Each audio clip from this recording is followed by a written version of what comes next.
As the old saying goes, the truth comes out in the wash. And have we found a lot of truth being dropped on us over the last 16 hours from WWE? Welcome, everyone, to a brand new episode of Off the Mat, your new wrestling obsession. We got a lot of news to go over for you today. We're going to talk about potentially the return of Chris Jericho. We're going to talk about the giant bombshell that dropped today on, was Hulk Hogan actually unalived and not just died of natural causes? Oh, There's a lot going on with that. And we're going to talk about how WWE just made Tony Khan look like a giant mark. And I think we're going to start with the truth coming out in the laundry. We finally know why WWE has been putting out a PLE every 3 weeks. We now know. Oh, do we? Today, as of today, why SummerSlam went to 2 nights. And why did we figure that out? Because WWE had to meet their quota with Peacock to get into this ESPN deal. We found that out today with the announcement that WrestlePalooza, that's right, WrestlePalooza, the September pay-per-view that WWE is throwing together at the last minute to counter program All Out from AEW, is going to be the first PLE under the new ESPN WWE deal. and ticket prices are outrageous. $5,000 a seat for close. It's ridiculous. Lower level. Yeah, $5,000 a seat. Oh my God! Look, I'm all for the craziness, this and that. You want to counter Tony Khan because you want to stick it to him. You got to beat the quota and all these things. But I still always say that when you play with fire, you're about to get burned too. And I understand, some of these pay-per-views, blue chunks, man. Come on. Some of these things really stunk up the thing. And when you do too much of a quantity, you get shit results. Quality over quantity. And look, let's hope moving forward that now, and look, we also know that they're trying to make $3 billion, and that's another thing too. So that's part of all the other stuff. They're trying to make money. But when you start selling $5,000 tickets for seats that should be no more than $200, $300 for the regular wrestling fan, that's absurd, and that's a slap in the face to us as people who enjoy wrestling and want to go to these shows. You got 2 kids. How are you going to take these kids to go see the show? Because obviously they're going to be spending lots of money. But the sad fact of it, Dom, is they don't care about us. As long as people are going to pay the ticket prices and go to these shows, they don't give a damn about the wrestling fan. All they care about is their bottom line, and that's what it's about. They're going to charge $5,000 a seat for floor seats because people are going to pay them. They're going to charge upwards, early rumor, of $7,000, between $7,000 to $70,000 for WrestleMania in Vegas next year. Again.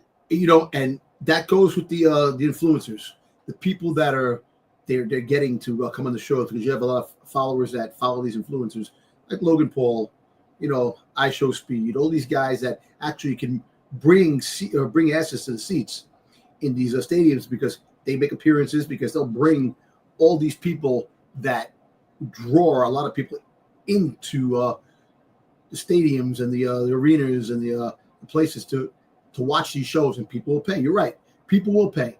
It's amazing how much. I saw the demographic of the floor plan for WrestlePalooza. Dude, it's almost sold out. The $5,000 plus seats, there's only a few left. Yeah, people are going to. It's like, what the hell? And look, and I know they put plant people there, and they put the seat, but dude, that's still amazing for the prices that they're putting out. That people are paying these things. And you know, it sucks because you get the people that aren't even wrestling fans that just want to be there to get the to be in front. Oh yeah, I was here. You know, big event, first pay-per-view on ESPN, big tier event going on, bigger than holidays because it's a big thing. Like with Netflix, when wrestling dropped on Netflix, how big was that? Yeah. So we're getting the same thing. But WWE is supposedly holding off Drew McIntyre versus Cody Rhodes from Clash in Paris, and that's now going to take place at WrestlePalooza. WrestlePalooza is going to be headlined by John Cena versus Brock Lesnar. And I started the program by saying that WWE just made Tony Khan look like a mark, and I'm sure all of you are like, well, how did they do that, Matt? Tony Khan is a wrestling genius. AEW are where the best wrestle. Well, listen here, AEW sicko. Let me tell you, everybody who's anybody knows that Tony Khan is a massive ECW geek. And where did WWE get the name from for WrestlePalooza? I believe it was an old ECW pay-per-view. Yes, and they're going to do it the same weekend as All Out. Who's not going to watch the debut pay-per-view on ESPN, headlined by Brock Lesnar and John Cena? John Cena's last time in Indianapolis. It just all lines up. Nobody's going to be paying attention to All Out. Nobody's going to spend all that money for an AEW pay-per-view that they can get on Netflix, you know, for their normal price, or God forbid, you're going to give WWE more money and have to shell out for this ESPN product. Yep. Because I'll tell you, as a Disney Plus subscriber, I went to check out the prices on the ESPN app today, and it was only allowing me to do the $38.99 a month plan for ESPN, Disney Plus, and Hulu, and then it goes to $44.99 after the first 12 months. Well, I'm not paying that. Because not only that, did we get the announcement that WWE WrestlePalooza will be the first pay-per-view on ESPN, but you can't even cancel Peacock because WWE has now signed an exclusive deal where Saturday Night Main Event will be on Peacock. It will no longer be on your local NBC channel. You have to have Peacock to see Saturday Night Main Events that they're going to be adding to that. Plus, they're in talks to add another main roster show on Peacock that has not yet been named. A lot of people are thinking, well, that's going to be the Saturday Night Main Events, right? No, it is not. It is a completely separate thing that they are in the works that they have yet to announce. And on top of that, not to say anything, I'm sorry, Styx, that I cut you off. The rumor mill is friggin' floating that TNA, that they're looking to buy TNA. So there's a lot of craziness going on in the world of wrestling. You know, you buy TNA and Triple A become on a Peacock as the main shows. If they do that, if they put that on those shows, those are going to be the main weekly shows.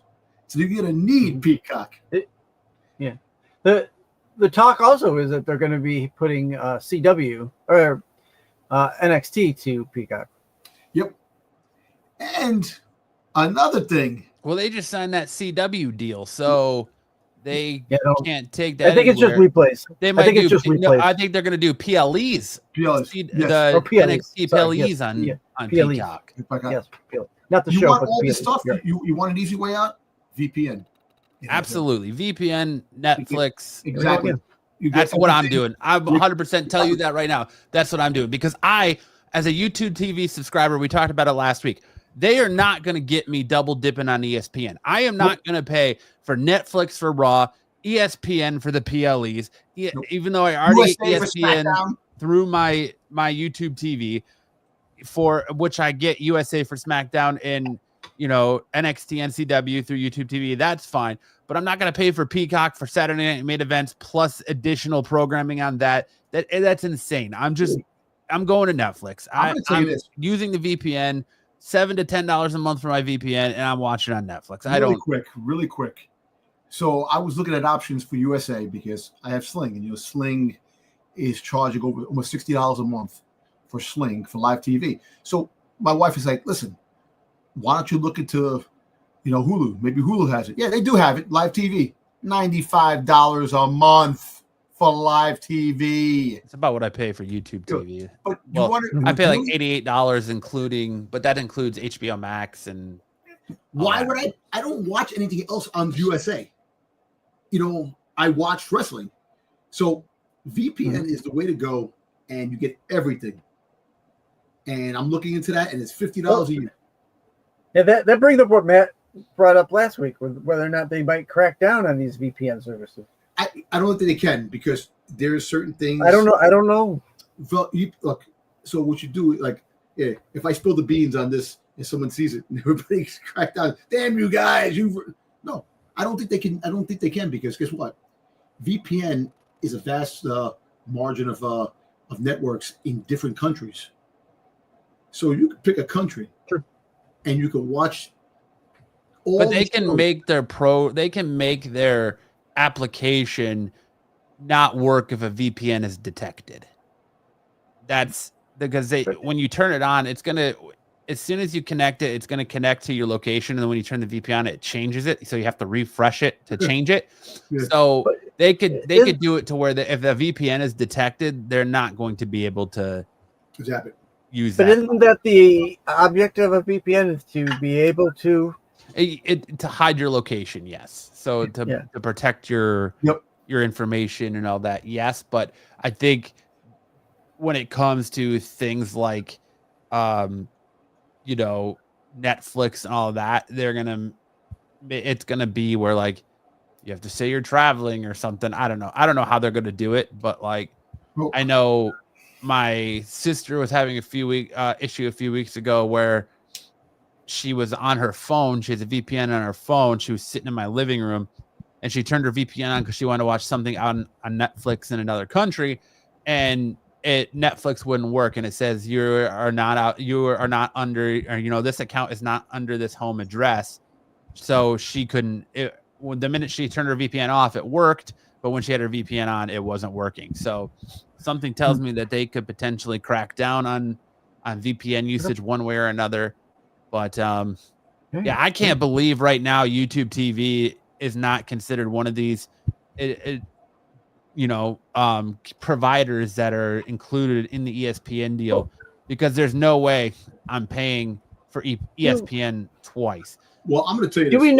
Do we know how they're going to be putting the PLEs? Is it going to be a separate, No, it's all included. It's not going to be on ESPN Plus or no. So you have to have the ESPN. It's going to kind of be like, I think Peacock is now, where it's its own thing. So when you have to have the ESPN Premium, and it shows you like a list of like what's live and across all the channels and different things. So I believe that WWE, like, so when the PLE is, it's just going to be like on the menu, WWE presents, WrestlePalooza. So it won't be on like an ESPN channel. It'll be on like you have to go in and you have to watch it through the app. So you're gonna have to download the app on your TV. You're gonna have to download the app on your smartphone. It's not. Yeah, you're gonna have to watch it through the ESPN app. Look, it's just something that, what has to make sense is that eventually that Disney's gonna have to, because of them purchasing Hulu now. They own Hulu. So they're gonna zap that app out and put it into the rotation. But the live TV, that's going to be the thing that's going to be part of Disney now. Disney's going to have the live TV as well because of the Hulu of purchasing Hulu, and ESPN is part of Disney. They should have a package deal where you pay $65 a month or whatever it is for all those things. Yeah, it's part of the $29.99 plan. That's ESPN, Disney Plus, and Hulu all in one. I don't think it's Hulu Live TV, but it's Disney Plus, ESPN, and Hulu all in one package right now for $29.99 a month. My freaking head is spinning with all these transactions and things that have happened in the last in the last couple of weeks and what that went down with The last couple of days. Oh my God! You don't Really? expect all this happening and all these bundles changing. And look, we all thought that ESPN deal was going to be taking place next year. That we're going to start next year. We thought we had a year. Yeah, I know, and now it's like right there in our face right now, and they move fast. I'm telling you, man. This is the thing. They're gonna purchase TNA. They have to. Look, let me tell you something. Their best bet: you purchase TNA, you leave TNA the way it is, but you integrate it with NXT. I don't think they're going to purchase TNA. But they do control who can purchase TNA, because I think they're trying to gatekeep Tony Khan from trying to purchase TNA, because there's been rumors that I can't remember his name, but someone who used to be like co-creator of the UFC is looking at buying TNA, but I believe WWE has right of first refusal. So if someone comes in and wants to buy TNA and makes them an offer, WWE has a set amount of time to match or up that offer. Okay. So WWE has a claim in TNA where they can, play ball. And if somebody wants to buy it, WWE can say, okay, yay or nay, and go from there. That tells me that they have ownership stakes. They do. They have something in it, because whoever buys it within their circle, they can have interactions with their overlapping with the WWE. And look, who would have thought? Who would have thought this time, 2025, WWE has got AAA, NXT, freaking possibly TNA, SmackDown, Raw, and what's the other developmental one they have? The one they're doing now? What's the other company? Evolve, and the one on Tubi. There's one on Tubi. Tubi. They also have a working relationship with the GCW. Yeah, too. But I tell you, the crossover events that can happen. I'm telling you, man. Look, by the end of the year, WWE will be owning TNA. If not having it ready. John Henry. Like I said, if they have a right of refusal, that tells me they already have a stake in TNA. On NXT more than ever before. Mm-hmm. I know that Trick Williams still has the friggin' the TNA belt, but so you have NXT WWE guy still having the belt, and you have what's the name has the knockout champion. So obviously, there's got to be something that they're. I think here's my speculation. TNA sold some of their stock to WWE, whoever, or TKO, to get money to keep the business afloat. Now they have ownership stakes. True. It's just amazing. It's crazy. But that's the only possible explanation, because otherwise they would have just told it outright. And if they're doing good, why even bother? Look, let me tell you. I don't think they were doing good. I think they were starting to slide. If they do purchase it, you keep the belts. You keep those belts. So there's other belts. You can bring them. You could have. Oh yeah. Why would you get? You might trim them down a little bit, but exactly. Yeah. Listen, you could have somebody get all the friggin' belts. Like you could have like a group taking all the belts, going. I'm going to TNA. I'm taking the belts there. I'm taking the belts there. You have all these rebellious guys. The Royal Rumble will be. That's why the Royal Rumble is going to be 2 nights. Dom will have the Judgment Day with all the belts. Well, you know what? Listen, either that, the Vision, or you're going to have the new Shield. I don't know, man. Like you have so many things. They're figuring the MFTs, they're figuring Wyatts. A whole bunch of shit going on, man. Yeah. I don't know. Is it a fun time to be a wrestling fan because there's just so much freaking wrestling, or are you wrestling burnt out because there's just so I'm wrestling burnt out. I will be honest with you. I am so wrestling burnt out, and it's because the product is mediocre. Like we talked about last week, WWE is creatively bankrupt. AEW doesn't know how to storytell. I don't care what Tony Khan says, coming out here going, are these podcasters and idiots who say AEW doesn't know how to tell a story? You just don't know professional wrestling. No, the problem is we do know professional wrestling, and you're not telling good stories. I want to counter your Oh, please do. Your bankrupt. Please do. I'm gonna suggest that because of the extra PLE that they've crammed on us, that they've stretched their storytelling to a minimum, and that we're just getting very sloppy stuff right now because they're rushed. The PLEs are 2 to 3 weeks apart. Had they been stretched out like they usually are, I think things would have been the same as they always been. I'll rebuttal you with Raw has ended the same way with the same match the last 4 weeks. You disagree? No, I don't disagree disagree that Raw has ended with the Vision versus I don't disagree. CM Punk, Jey Uso, or LA Knight for the last 4 weeks, and it always ends in a DQ. But that bolsters my theory that they're being sloppy with the writing because they're doing the same thing over and over. That's called being creatively bankrupt. You can't think of anything else. Yeah, I cannot believe that Braun Breaker legitimately took a pin Monday night. Like we had the same ending, but instead of a no contest or DQ, they had Jey Uso pick up the pin, and I think they had to do that to quiet the crowd because everyone in the IWC was whispering, "Why is Jey Uso in this match? Why is Jey Uso in this match? Why is Jey Uso in this triple threat championship match? Why isn't Roman Reigns in there?" Listen, I'm gonna tell you this. I got some the freaking dirt sheets on something down the road when we talk about things down the road. But I personally think freaking Seth Rollins telling Braun Breaker, he thinks your dad sucks. He thinks your cousins, the uncle sucks. You think this and that. The Steiners are beneath the and I think Seth Rollins is actually really telling that about the Steiners because he don't like. Because I think Braun Breaker eventually is gonna. I think this is gonna implode faster than it was put together because it's not working.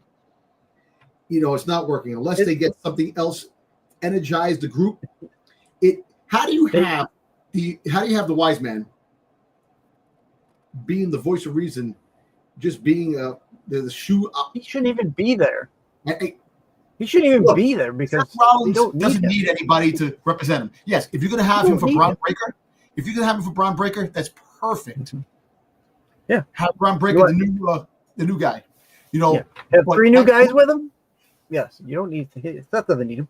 It was funny before that Bronson Reed stole Roman's sneakers. And he stole it again. Now they're gonna have a fight in Clash of Paris. And him fight. I wouldn't be surprised if they freaking take that fight and they put it in the first pay-per-view. Have the fight on ESPN instead of Crash. They're changing things. And look, I guarantee the women's championship, the new championship to try to get, is going to be on ESPN to crown the new freaking women's WWE championship. I agree. I think they're going to hold a tournament, and Stephanie Vaquer is going to get the automatic pass through since she was supposed to have this match in Clash in Paris. And she's going to fight get the automatic pass through, and whoever wins the tournament is going to face Stephanie Vaquer to be crowned as the new Women's World Heavyweight Championship at WrestlePalooza on ESPN. And 100%. And on top of that, the last couple of weeks not having Stephanie Vaquer fight, what crap is going on there? You got one of the best female wrestlers that people want to see, and she has not even had a match in the last couple of weeks. What the hell's going on with that? She hasn't had a match since Evolution. Yes. Evolution. Why? Yeah. And now you're saying she's not going to have a match till the end of September. Yeah. Sadly, that's what it's probably looking like. Because we have one Raw. We have one Raw before Clash in Paris. Yep. One Raw. So that tells me that they're going to hold some sort of tournament on Raw where the 2 winners of that tournament fight at Clash in Paris. They're going to have to do it on both brands. Well, no, because it's just the Raw Women's champion Championship. There. You have Tiffy time. So they can't. But you see, my thing is, this is my thing. What they should have had was a gauntlet match because You're all right. You're not Well, you're not separating the brands. You're not separating the brands right now. You're still doing what you got to do. Have a cross-thing brand of having a woman fight for the championship, and then if the other person wins, she comes to Raw. That's all you need to do. No, or they're gonna have, they're gonna have 2 matches with 4 women, and it's gonna be or they're gonna have a bunch of matches to qualify for a battle royale for Clash in Paris, and the winner of the battle royale goes to face the winner of the battle royal from Evolution. Well, I'm going to tell you this right now. WrestlePalooza. I'm going to tell you this right now. Next week. I'm going to tell you right now, freaking goddamn Rhea Ripley will finally beat Io Sky, but she's going to wind up losing because the Ibuki Warriors are going to friggin' goddamn interfere and not make her win. So I don't want her winning the belt. She won the belt. She don't need a belt to be a top star right now. Give the belt to somebody else. Me personally, look, I want to see Stephanie Fakir get the belt, but I think it's too soon for her to get the belt. That's another thing too. So right now the front runners in the gossips and dirt sheets, Dom's favorite thing, the Dirty Dom dirt sheets. Roxanne or Raquel Rodriguez is the front runner to win the women's heavyweight championship. Nope. Wow. Not Roxanne Perez, not Stephanie Fakir. It's Raquel Rodriguez. Okay. What, you a placeholder to let Stephanie Survivor Series? That's what I'm trying to say. Because people are saying that Liv is coming back in 2026. That'll be Stephanie. I think she's coming back sooner. I think they're saying 2026 Royal Rumble, but I think she's coming back sooner because apparently her surgery, like her thing is healing quicker than what people are saying. Because I've heard opposite. I've heard she's had setbacks and that they pushed back her timeline because of that. I don't know. That could be all work, man. Everything's becoming. You can't believe everything you hear now. That's it. That's the whole thing. With freaking Seth Rollins, with freaking what's his face? Freaking Karrion Kross. All these things. I still think Karrion Kross is coming out. Karrion Kross is going to come out, and he's coming back.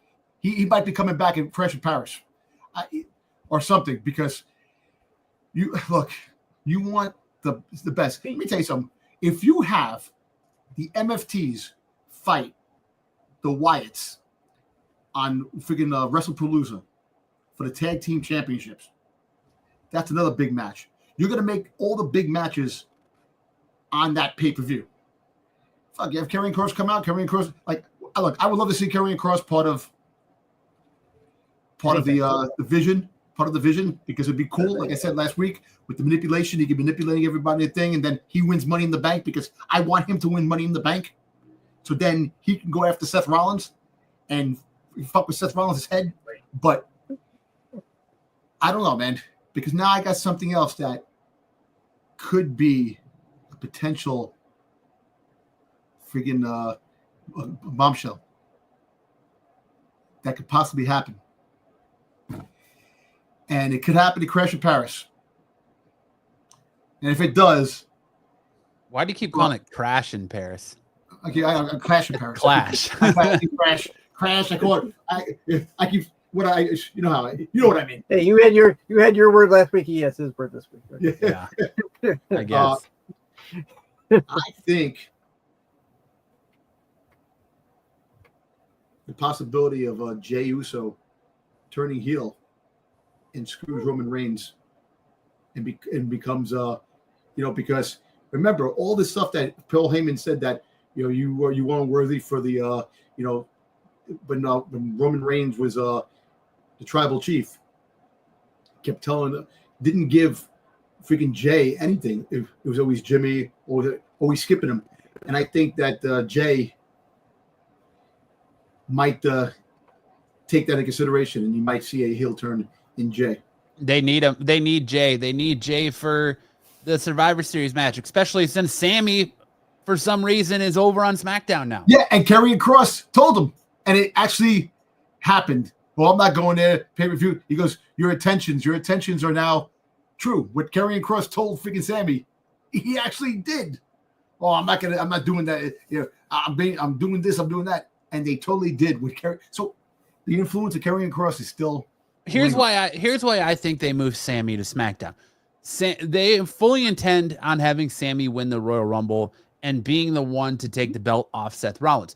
But right now, Seth Rollins has so much going on between CM Punk, LA Knight, Jey Uso, Roman Reigns, that to keep Sammy interesting, you have to move him to SmackDown and have him chase another title over there. He's not going to win another title over there, but you put him in a feud over there to keep him with Solo Sikoa and all that, to keep him hot and going so he's not losing and getting lost in the shuffle on Raw. He's going to win the Royal Rumble. He's going to challenge Seth Rollins. They've got unfinished business. He's going to come back to Raw at WrestleMania of next year. But you move Sammy now just to give him something to do. Yeah. That's what but kind of back to Clash in Paris. Right now we have the triple threat match, Jey Uso, Seth Rollins, CM Punk, and LA Knight. Oh, sorry, the Fatal 4-Way. Seth Rollins versus Jey Uso versus CM Punk versus LA Knight for the WWE Championship. You know, John Cena versus Logan Paul. Sheamus versus Rusev. A good old-fashioned Donnybrook, because we need to see this match again. Roman Reigns versus Bronson Reed. And that's it. Well, you get the female, but you're going to have to have a gauntlet females wrestling match that takes place for this belt now, because they're going to have to add. I think we're going to get the announcement of Becky Lynch versus Nikki Bella for the Women's Intercontinental Championship on Raw. Okay. Potentially, we're going to see Damian Priest versus Aleister Black. Where we're supposed to get Cody Rhodes versus Drew McIntyre, but all signs are pointing to that being postponed till WrestlePalooza. What about build the WrestlePalooza what about card? the Miz and him, Carmelo Hayes versus the Motor City Machine Guns, because they're going to be fighting each other. So they're fighting on SmackDown tomorrow, aren't they? Are they supposed to fight on SmackDown tomorrow? Yeah, I believe they fight on SmackDown tomorrow. Okay. Because I'm telling you, look, and then what's going on with freaking Becky with her freaking goddamn Green Goblin fucking personality coming out? Is she going to be you mean Bailey? Bailey? I think that was a pivot. That's a character pivot, because they knew a week ago Naomi was pregnant. Congratulations to Naomi and Big Jim. Yep. Go ahead and make your didn't proceed with caution joke, Dom. No, it says proceed with caution, but Jimmy didn't. Skeet. So I think that is because Naomi was doing her best heel work on Raw. Yes, she was. Now they're going to have Bailey do this split personality thing. I really think that was a character shift change decision that was made last week after the news that Naomi was pregnant. I'll be honest. It's interesting. It is. It's very interesting. It's very interesting. I'll be honest. I seen that. I was like, they got something. If they do it right, it could actually be pretty good. It could actually be pretty good. You know, so, but you know what makes sense? They're making her, they're going to make her like, what's the face? Who's part of the Wyatt Six? Freaking Nikki Cross type of, you know, crazy, batshit crazy. You know? Maybe. Well, we'll see. We'll see what happens. That I'm very surprised they're going to make her a heel again. If that she becomes a heel or whatever, because she was a heel for a while, and you know, you would think she was a heel for quite a while. Exactly. Her face turn had only been what? Not even a year. Year and a half, two, maybe. No, I think it's been about a year. We also Survivor Series last year. We also learned that John Cena's final match is going to be in November at a Saturday Night Main Event. Okay. I don't know why. I think that they should have went with their first inkling of it being. I thought it was going to be some. They should have done their own. If they're going to throw together a PLE in weeks in WrestlePalooza, they should have given John Cena a My Time Is Now pay-per-view. That's all was all dedicated to him, and he has his final match there. Well, you know what? Listen, and all signs are pointing to his final opponent being Gunther. Yeah, but you see, I would do something different. The hell with Gunther, because you keep pushing Gunther to have him beat all these legends. Need to be pushed. Look, I read this someplace, and I don't know. I remember where. I think I sent it to you guys. This and that. I think the best idea for John Cena is have a gauntlet match and fight everybody and fight the final boss, fight The Rock at the end. Let The Rock be his final opponent. Let The Rock. Gunther, you're pushing Gunther to be this like unbelievable guy beating these legends and that. Nah, the hell with Gunther, man. Have a gauntlet match. Have different guys come out and John Cena has to fight. And it's like you get, instead of having the last match, you got a bunch of matches at the end, and you have a huge ending for John Cena's hurrah. Because there's so many guys out there that they're saying that he's someone he never fought before. Ron Van Dam. Yeah, Gunther. Rob Van Dam. They were talking about WrestlePalooza. Rob Van Dam. WrestlePalooza, he's going to fight Brock Lesnar.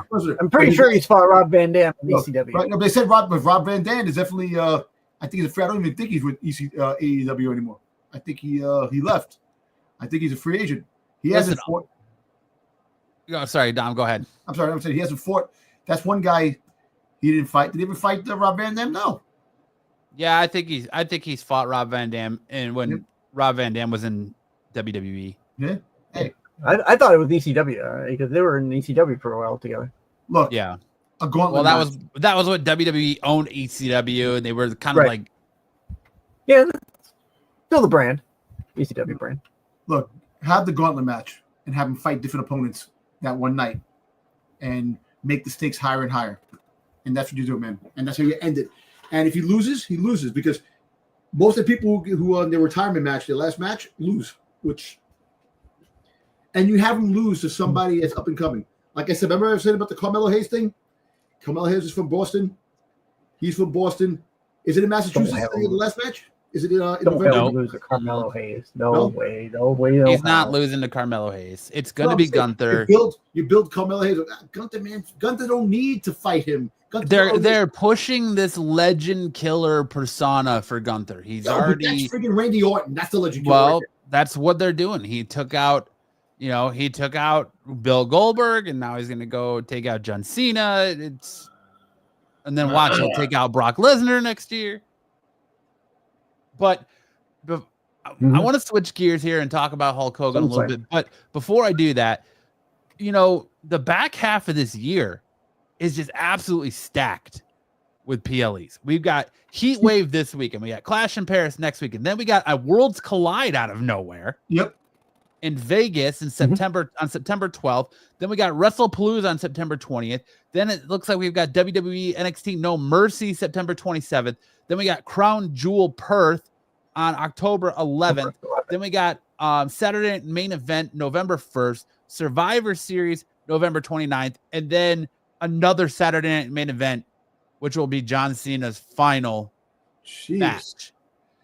Can we survive this wrestling onslaught of freaking events? Well, right now the question is, will we be able to see it? Well, are we going to pony up the money to see it? Yes or no? Listen,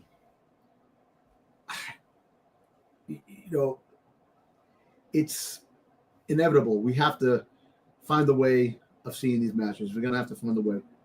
Try to find, like I said, VPN or through something. We got to watch these things, try to get these pay-per-views.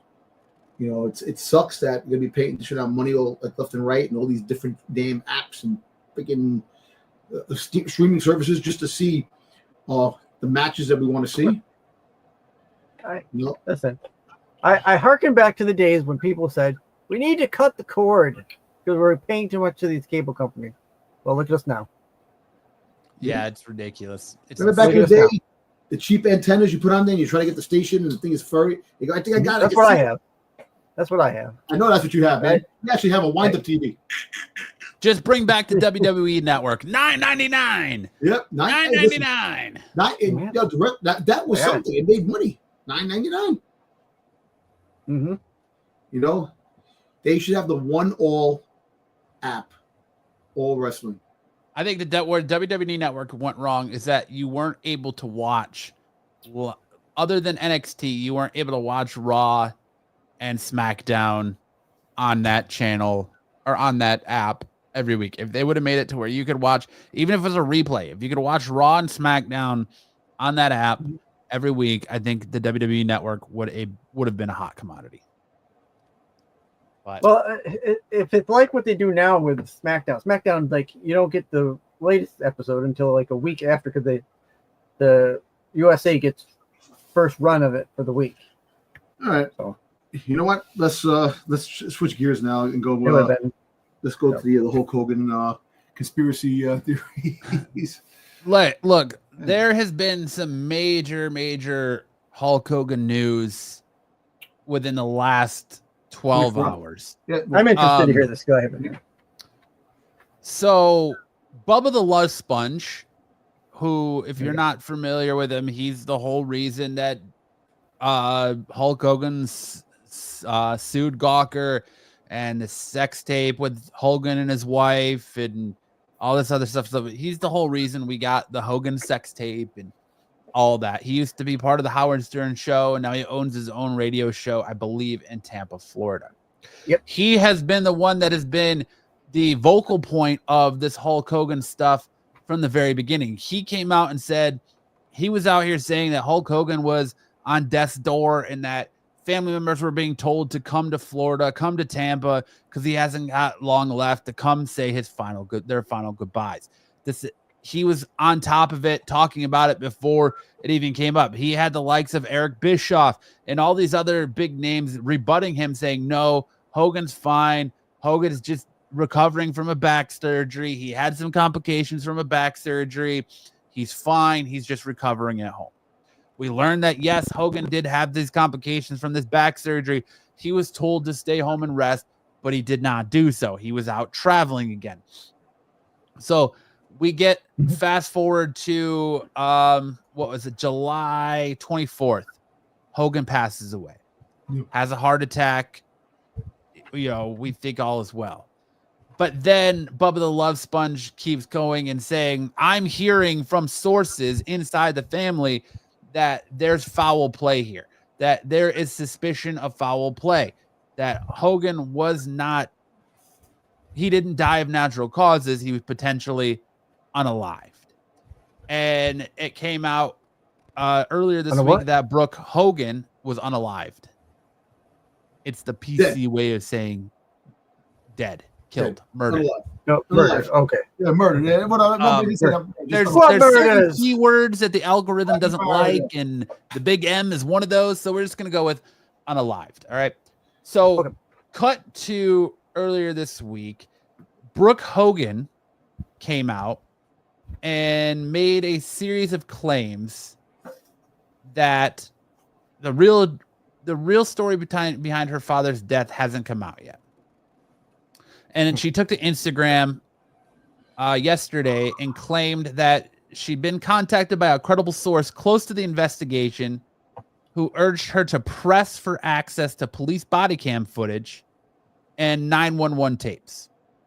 According to her, all those recordings could shed enough light to change the narrative we've all been hearing. So we got TMZ involved, and TMZ did that whole Hulk Hogan episode last week. Yep. Right. Where Vince McMahon came back with his melting face, and everyone talked about Hogan, and it is what it is. So Bubba the Love Sponge said, I'm hearing that there's going to be some massive breaking news in the coming days about the investigation into what happened to Hulk Hogan. TMZ broke earlier today that Hulk Hogan's death is now being looked at as an act of malpractice. And what they're saying is that, according to TMZ, and now the Clearwater Police Department is investigating this, there was a 911 call from Hogan's home. An occupational therapist was present when he stopped breathing. The therapist reportedly told responding officers that Hogan had been a victim of medical malpractice. Now, the alleged act is that they were alleging that a surgeon had severed his phrenic nerve recently during an operation, and the phrenic nerve is responsible for stimulating the diaphragm, which controls breathing. Multiple sources said Hogan did not experience chest pains before his death, but instead suddenly stopped breathing. His widow, Sky Daly, is the one who called 911. So they are looking into this now as potential unaliving, potential medical malpractice, and they're saying that Hulk Hogan's death was not of natural causes. Well, like I said, we found out that it was a so-called heart attack, and then he had leukemia, which he was dealing with.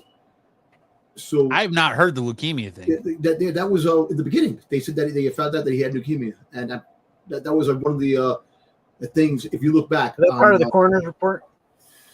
That he was dealing with some cancer. I don't know. That's what they were talking about in the beginning when we first heard about him passing. He had the heart attack. Oh, yeah, you're right. Yeah. He was diagnosed with chronic lymphatic leukemia, CLL, before his death. Yep. Yeah. So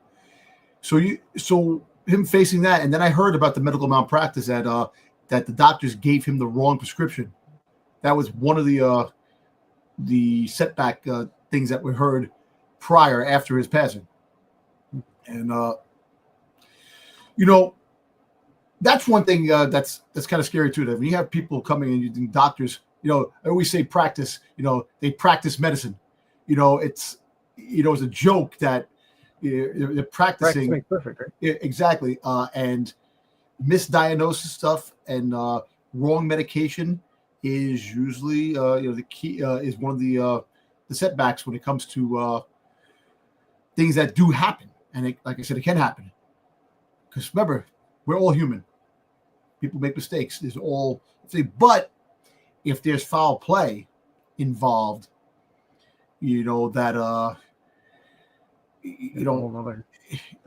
bring the conspiracy theories out there that Hogan knew some things and somebody wanted to shut him up because he was going to expose certain political things. Because look, we all know that he became a big Trump supporter and a big in political Republican. He was promoting Trump and stuff like that. So obviously there's people outside that probably didn't like that. That's why he was booed in his last event when he came out. People were booing him like crazy of the crazy stuff that he was, but you want to go into conspiracy theories. They booed him because he's a Republican backing a Republican candidate in a Democratic state. That's why they booed the shit out of him in California, on top of, I'm sure, the other things. Exactly. But interesting enough, his wife, Sky Daly, revealed that an autopsy was conducted, but declined to disclose the results for one reason or another.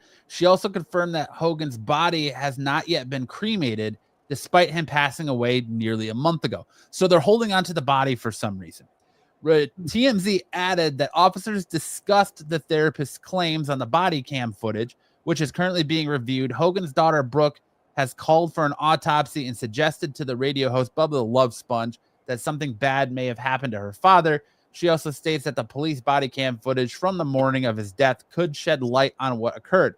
As far as both Brooke and Bubba are concerned, they are fairly accurate with the accusations they have made so far.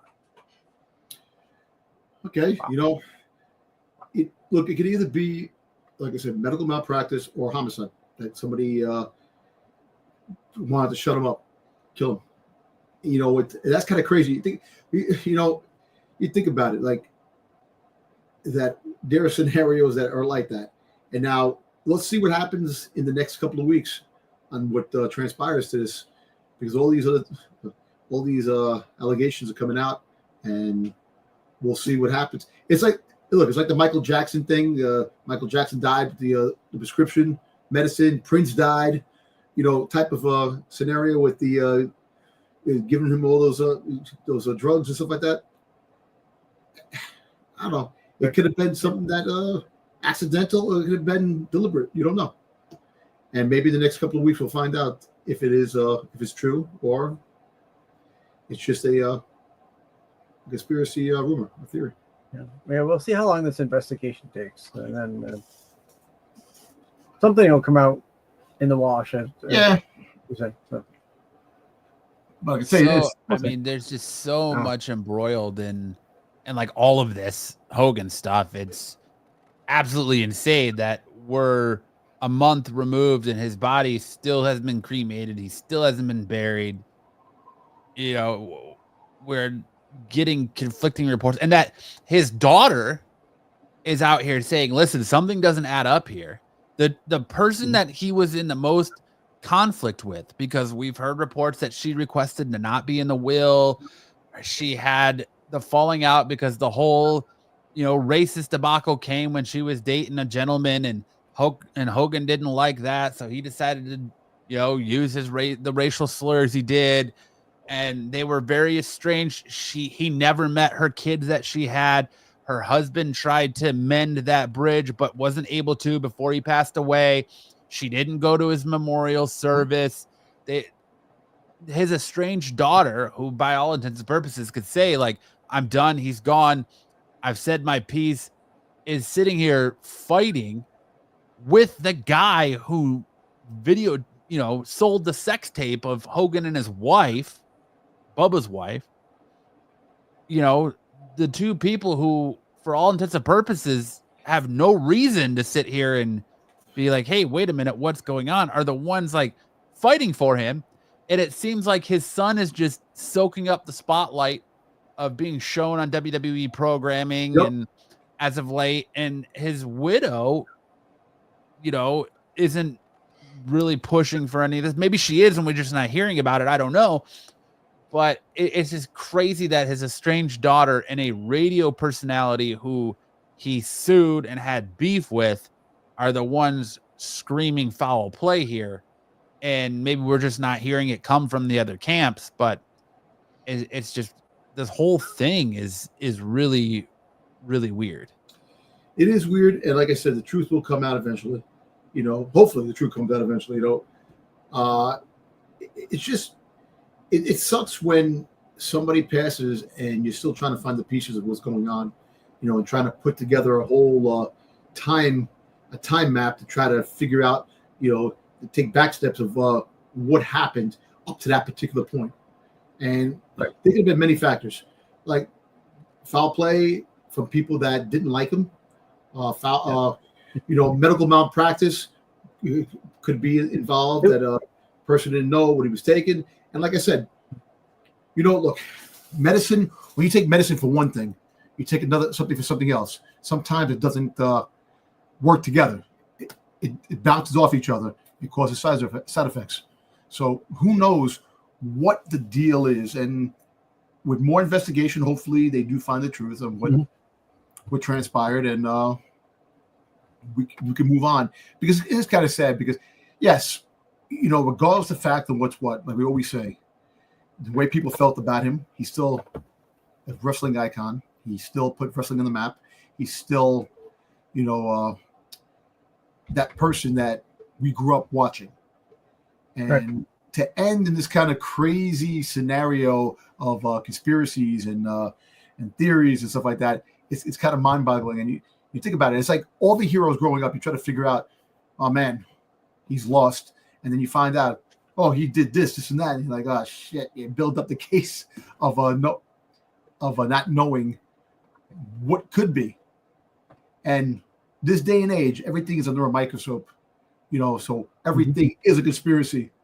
A person just can't die of natural causes or whatever. But this air, like, I mean, it's very plausible to believe he died of a heart attack. Like, that's a good narrative to push out there, because that a lot of the wrestlers from that steroids era of professional wrestling passed away from heart attacks.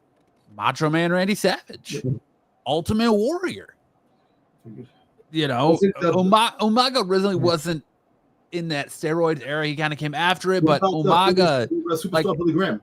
Superstar Billy Graham, like professional wrestlers passing away at an early age of a heart attack is not unheard of. Yeah. And it's just very believable. Like, okay, you just add another one to the list. Like, your body's beat up. Yep. You know, Hogan had umpteenth back surgeries. You know, it's not shocking that heart attack would be the reason and cause for death, but it just seems like this one, how it just came out of nowhere and how it was shrouded in mystery from the beginning, where Bubba has somebody in the family telling him, hey, Hogan is, you know, they're calling family members saying, get to Florida, get to Tampa, get down here right now. We need you to, you know, say your final goodbyes. He's not doing good. He's not going to make it. To now people rebutting that. And then a few weeks later, we get the news Hogan died of a heart attack. So it's very just like weird, the timeline of events. Yeah, it really is. You know, but like I said, the truth comes out in the wash, and hopefully they do an autopsy and we get to the bottom of it, and it's not just, you know, hopefully it's not what it's looking like, and he wasn't unalive due to malpractice. It is what they say it was, or foul play, and it was, you know, natural causes. Who knows? But it just seems like nothing. It's like Hogan in life or in death as he was in life is just this massive figure, and no matter what, it's not going away. You can't sweep it under the rug. And I think as much as they're trying to, or someone's trying to, it's interesting that the split in the family is you have his daughter and the radio DJ who he has beef with screaming foul play, and you're not really hearing much from his widow and his son. And because apparently he never made up with Brooke. No, he didn't. And he not didn't. At all. So her coming out saying there was foul play, you know, she still loved it. He just didn't want to. He didn't deal with her. His last thing, like, he didn't want to talk to her. So you're right. Her coming out of the woodwork, and you would think that she'd be like, you know what, a good riddance type of thing, because you know. But I don't think that's. Look, regardless of the fact of what's what, like I said, you know, look, and I know people, family members that people don't like in their family. You can't tell me if a person passes away in your family, yeah, you still don't have remorse for a person in your family that, even though you had beef with this and that, you still, part of you is human.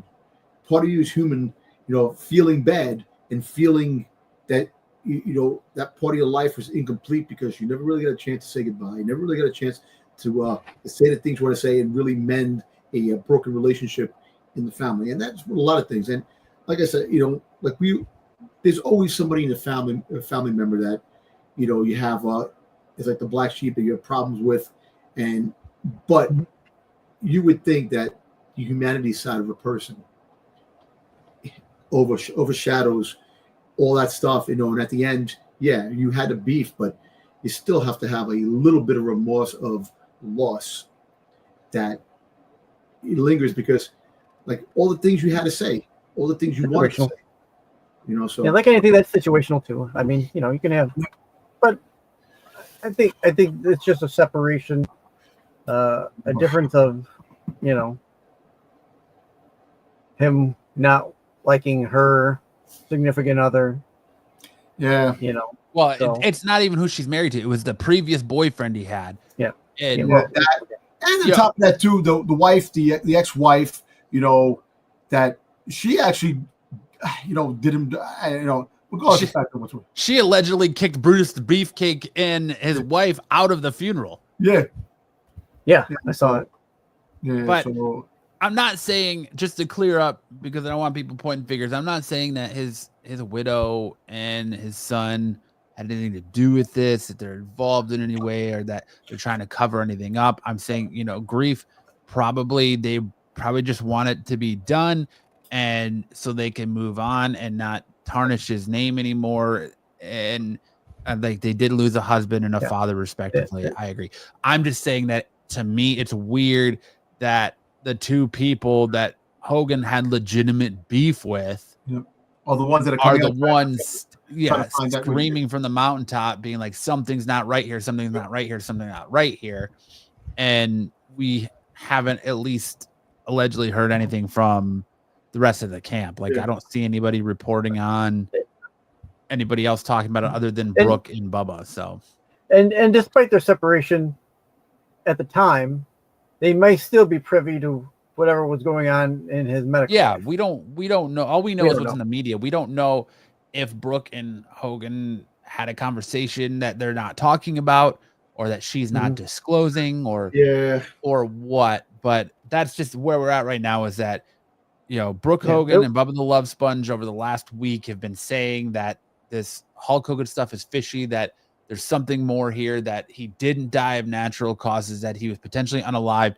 And then boom, today TMZ drops this report that they're looking at potential medical malpractice, and he had this, you know, surgery that potentially severed that phrenic artery, or that phrenic nerve or artery or whatever it is, that made it to where he couldn't breathe. It's all still a lot of moving parts and a lot of stuff that's got to come out, and they got to review that body cam footage.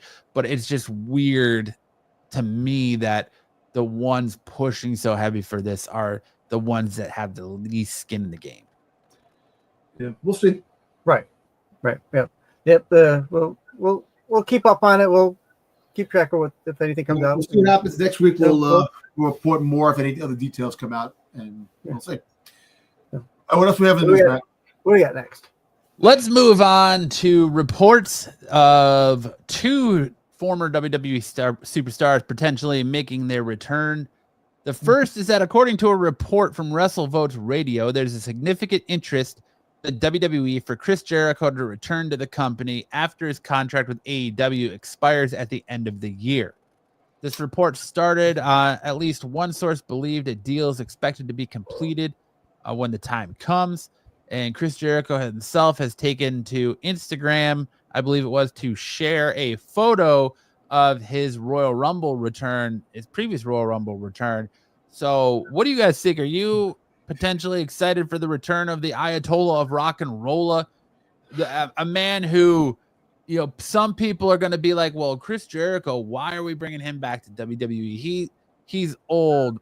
He is like the man who can always reinvent himself. He's constantly reinventing the wheel.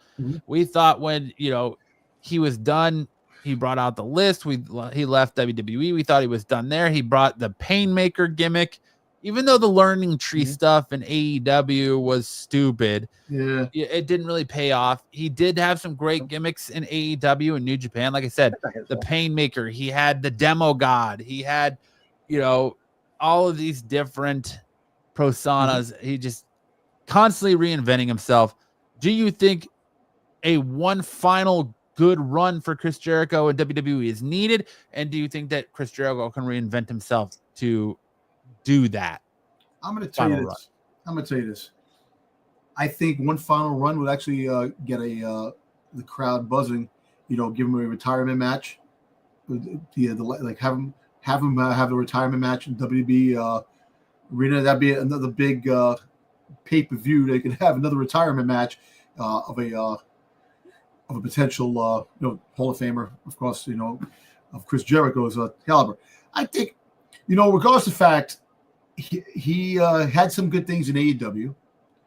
You know, a lot of it didn't work out, like you said. A lot of it didn't pan out, which could have been. But I still think he does have potential of reinventing himself one more time for one last run in WWE. And, you know, probably going to come out in the Royal Rumble as maybe like maybe 15 or 20, you know, maybe the last one 30. I don't know, one of those things. But do we need Chris Jericho? No, but he will make money for TKO because he does still have credibility of being a star that people want to see. You know, they regardless of the fact he might have to shed a couple of pounds, you know, maybe get himself in a little shape. Maybe cut his hair, go back to the short hair Chris Jericho, and go back to the wearing list. The scarf. You're wearing the scarf and doing the listing, which might actually work now. You know, which was actually a a funny segment. I love that skit. And it was great, man. And everybody you made the list, and like people get mad, like, damn, like get pissed off. It's like, what list? And it was funny. I don't know. Yeah. When the time comes, the end of the year, we'll see what's what, because there are a lot of potential returns that might happen. What happened with Saraya? Her return.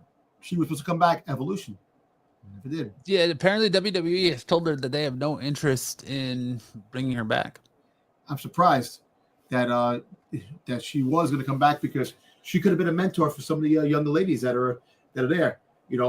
But I don't know. We'll see. Down the road. But the Chris Jericho thing, I wouldn't mind him coming back one last time just to see what he could bring to the table in WWE. The other name that's being touted as a potential return, we have to go back to past Saturday's Triple Mania, when Rey Mysterio was in the ring and the crowd started chanting for Alberto El Patron, aka Alberto Del Rio, and Rey Mysterio made the comment of, I'm going to bring him back. Wait on me. And now it's come out from sources that others within the WWE feel the same sentiment, that it's time for Alberto to come back. One of the bigger names who's pushing for it apparently is Roman Reigns and McIntyre and Drew McIntyre. So do you guys potentially see Alberto Del Rio returning to WWE? Do you think he returns to AAA? Do you think that WWE overall is going to do business with Alberto Del Rio once again? Go ahead, Styx. I talked the last one. You get to go ahead. So, personally, I don't think we need him back. If he does come back, I definitely see him probably going back to AAA, where he was doing pretty well from what I had as their champion at the time. And I think, wow, his time in WWE was a long time, even longer than Jericho, because he's been gone for a while. I don't think him in WWE proper works. Him in AAA makes more sense, because that's where he was working previously and doing good for that. So I don't personally never really liked his work, but yeah, that's just me. Go ahead, Don. He had a lot of fallouts, a lot of dirty laundry, a lot of baggage that he had throughout the when he was released by the WWE. Spousal abuse, like aggravated assault. He's had run-ins with people. He's got a lot of issues that he had with him. But apparently, like Styx said, AAA suited him well. He did good there. They liked him. The crowd liked him. He put on a show there.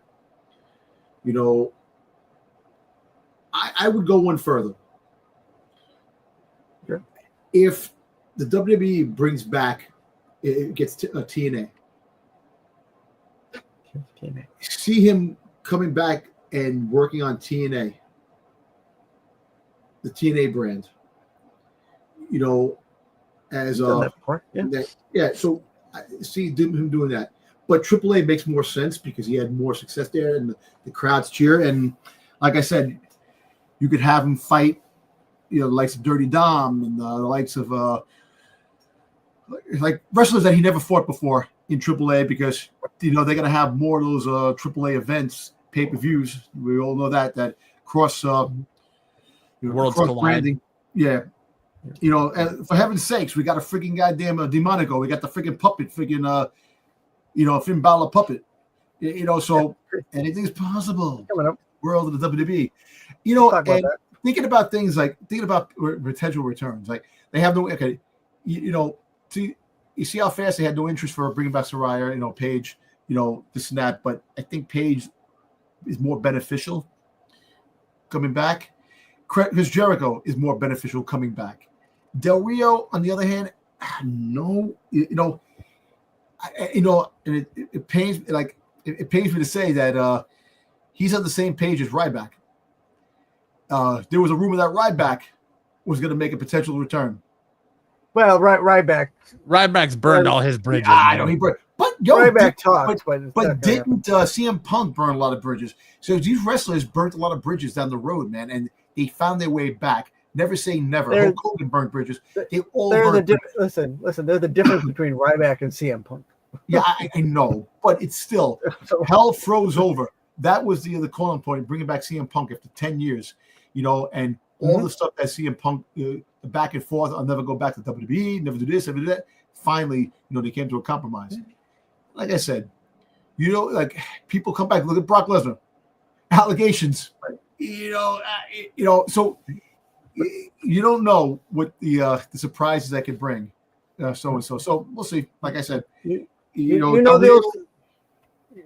the old saying. And what's the old saying? Money talks and what? And bullshit walks, man. Bullshit walks. And it's all it comes down to, especially nowadays with this TKO. If he's beneficial to make money, can he sell T-shirts? Can he make money for TKO? That's what it comes down to. CM Punk can make money for TKO. Brock Lesnar can make money for TKO. Chris Jericho can make money for TKO. That's what it comes down to. I'm going to say this. I'm going to say this real quick. You have a better chance of getting Rhino back before you get Ryback back. Yeah, I agree. Here's my thing. Chris Jericho, there was a lot of call when he was doing his last run on AEW for him to stop wrestling. Yeah. Get off my TV, retire. The learning tree stuff sucked. My biggest heartbreak is to see AEW fans, these quote unquote sickos, out here calling Jericho a turncoat, out here saying that Jericho is a sellout for potentially going back to WWE, just at the news of this potentially happening at all. Are you Chris Jericho is the reason there is an AEW. Him, Matt and Nick Jackson, Cody Rhodes, and Kenny Omega, and of course Tony Khan are the reason there is an AEW. He was the first major big name signing to jump ship from WWE to sign with AEW. He led the way for guys like John Moxley, for your CM Punks, your Adam Copelands, your Adam Coles. He led the way for that. He was the inaugural AEW World Heavyweight Champion for a reason. And if he can come back to WWE and reinvent himself, a little bit of the bubbly, the demo got reinvent himself, even if he brings back like the Painmaker gimmick, I think it's going to be good for one last run. Let him have one final run in WWE before he retires. Let him come home and retire where he belongs in WWE. Alberto Del Rio. I don't think they should re-sign him. I've never been a Del Rio fan. I'll go on record for saying it. And it's not for the same reasons as CM Punk, because there's a difference to me between business issues, which can always be worked out. When there's money to be made, you can always put aside business issues, and personal issues, where CM Punk has had business issues and issues with the way the company's been run, issues with company doctors, issues with things like that, and made comments about people. All right, that can all be forgiven. The acts that Alberto Del Rio have done and continue to do shows that he's not really learning any lessons. The stuff that happened, the domestic abuse stuff, allegations that he had with Paige, the stuff that he had basically, I want to say, like torturing somebody allegedly, and stuff with his previous wife, the altercations with fans that he's had over the last couple of months. Can I jump in really quick? Go ahead. I'm sorry. No, you're fine. He came to my hotel. Him and Paige came to the hotel they stayed in, and he was yelling at Paige. So we had to go in the elevator to figure the better and this and that. And he looked at me and the director of our security supervisor and says, "I'll fight all you guys." And in my head, I was saying, "Please hit me. Please hit me. I can use lawsuit money." Because and he was there, and he's an arrogant prick. I'll be honest with you, he is an arrogant prick. Well, I mean, he's facing down. I don't know if I don't know if he's still facing this stuff, but he was facing down potential sexual assault and kidnapping charges and like from 2020. So it's like, dude, why? And most recently it came out that he attacked a fan after a fan pushed him. Yeah, okay, great. Fans shouldn't be getting involved in the show. They shouldn't be putting their hands on the superstars. I don't condone that at all. But his response isn't condonable either, where he basically like tried to hockey fight the dude and like pulled his shirt off. And then there's stuff of him throwing a chair at a fan. So it's like his personal issues. He's got anger management issues. Yes, his personal issues continue to be issues. They're not professional. I think at any standpoint, a professional disagreement can be, if there's money to be made and business to be done, they can be worked out and looked past. Comments you've made about a person in a professional standpoint can, like I said, if there's money to be made and business to be done, I don't you can think look that past. he's a money maker. I don't think that Del Rio's no personal actions against not only his ex-wife, his ex-girlfriend, but fans are an absolute no-go. It's not like the Brock Lesnar thing. It's different. It's a no-go. If you're going to bring him back, leave him. I think your best bet is to leave him in AAA and don't bring him to the WWE main roster. Nope. Don't shine more negativity on you than you're already getting from the Brock Lesnar thing. Well, really, people, there are so many callbacks to the Brock Lesnar thing. There's a lot of ex-wrestlers that are pissed about it, about certain aspects, so, and, you want to give chances to some of these guys to bring them back because, you're dedicated. You're so-called dedicated. Hey, look, let me tell you something. All kidding aside, the problems that he had, you can't put it on the level with McMahon, what McMahon did to get rid of McMahon. McMahon, there's a lot of things that go on McMahon, but you could put it on the top like McMahon because I think being accused of sex trafficking and abuse is pretty much on par with what Vince McMahon is being. I know. I'm about to say that. That basically he's on that same path. So I think, and the main thing is, like I keep saying, it's the money aspect. You're not going to get people buying Del Rio shirts. There's nothing that merchandising can make money for TKO. Yeah, you might sell a couple of AAA, this and that, but other than that, like I said, he's not on the par of a Chris Jericho, not on the par of a Brock Lesnar, not on the par of a CM Punk. Those guys make money. That's where it comes down to. It's the money aspect. TKO is about making money. And, all that other bullshit is swept away. They don't care about none of that stuff. So if Chris Jericho comes back, that's a money-making opportunity for TKO. And it's a treat for the fans because there's a lot of people that do like Chris Jericho and wish he was back, this and that. Hey, look, nobody wants to see any of these wrestlers. Look, when Moxley comes back, if he ever does come back, people are gonna go lose their shit too because they like him. It's kind of funny how the whole Shield, people weren't crazy about the Shield in the beginning. Seth Rollins, they really they like Seth Rollins. They freaking hated Roman Reigns. And and Moxley, they went away. But now a lot of people like Moxley, a lot of people like Roman Reigns, people do like Seth Rollins. So it came a long way for those guys to mend with the crowd. Well, I think the Roman Reigns thing was like because people were still out on Roman Reigns. I think the leukemia thing, people getting in behind him there, and WWE kind of steered into that with him a little bit.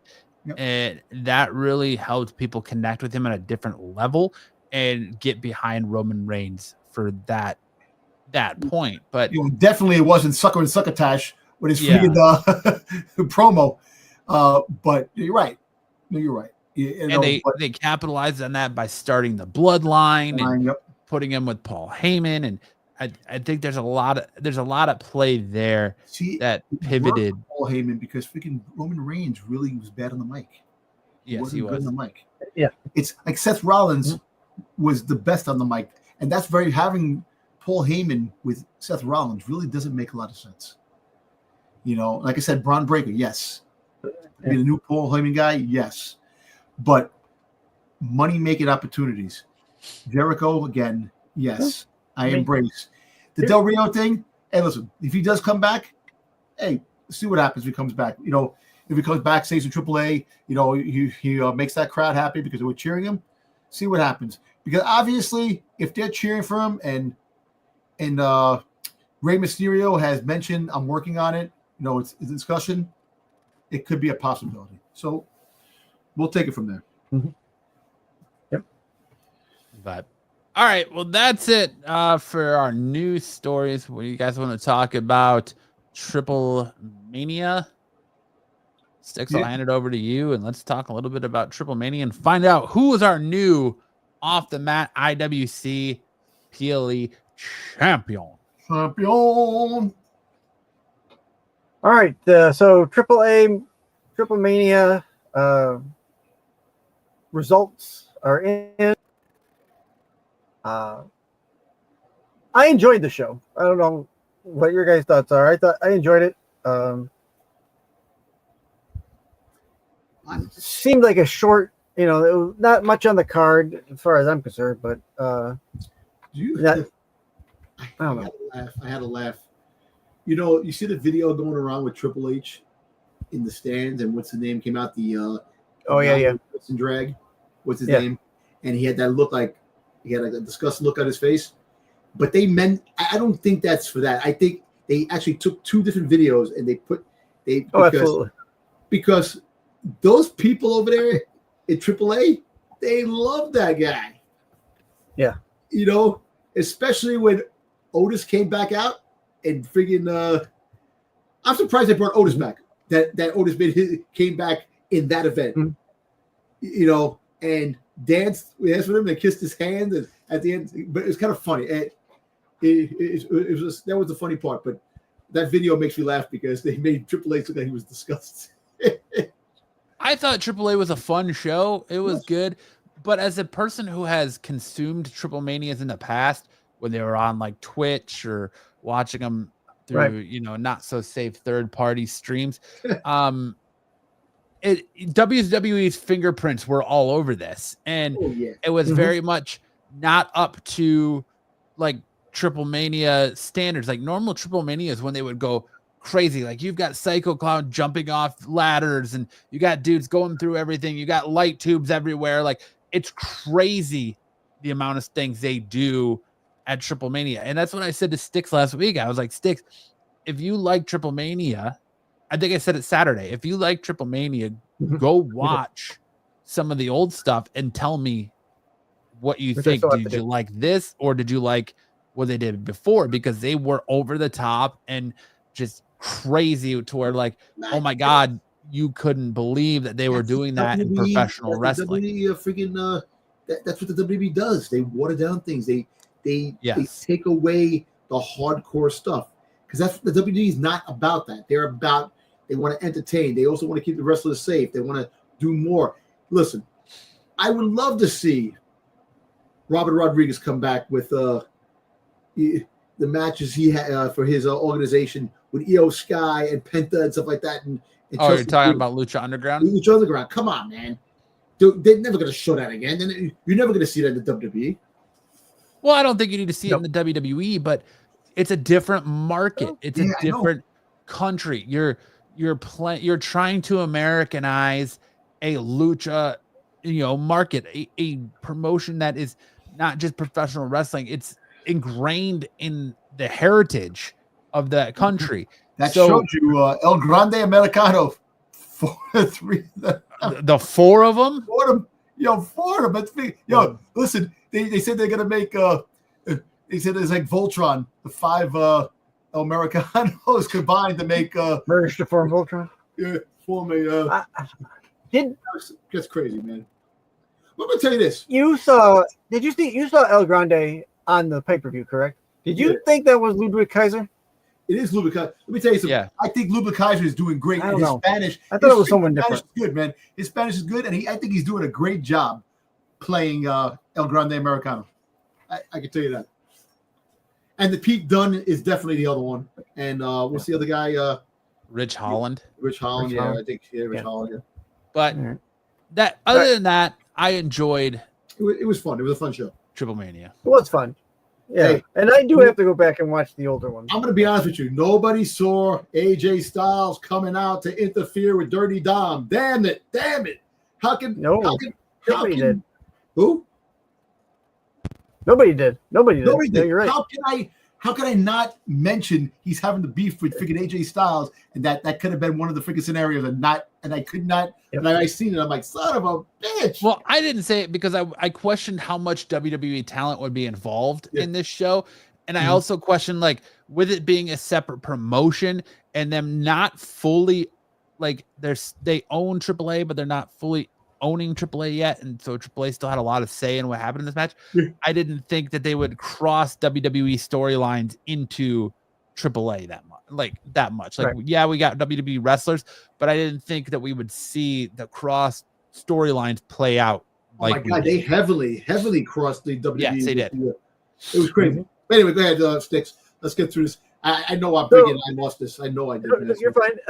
As usual, 10-point system for correct call of the winner, regardless of how they won, and any 10 points for any extra call, interference, or etc. No one really called any kind of interference in any of these, so that really didn't. I think factor in. I think Styx won on this because I don't think. I think I came in last. Yeah.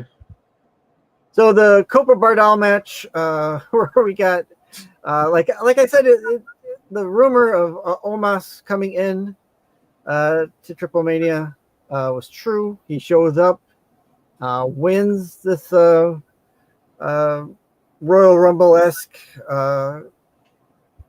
showdown match. Funny part was him and the Micro Man there, him picking him up, throwing him. That was funny. He is the world's smallest wrestler now. Yep. Yeah. Well, and Omos is the world's biggest one at this point. So that was a moment, wasn't it? Seeing those two go out and just seeing Big Boot, the Big Micro Boot. Man.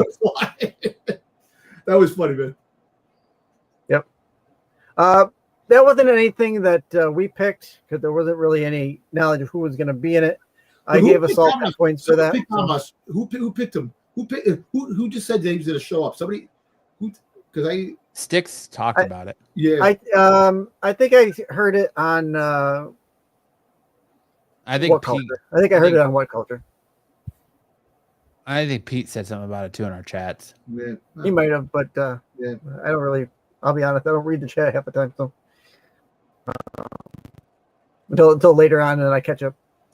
But so everyone got 10 points because we didn't have nobody really had a chance to pick it because we didn't know who was in it. So sometimes, like in Royal Rumble, at least in Royal Rumble, we'll know some of the players in the match. We just don't know who the surprise ones are.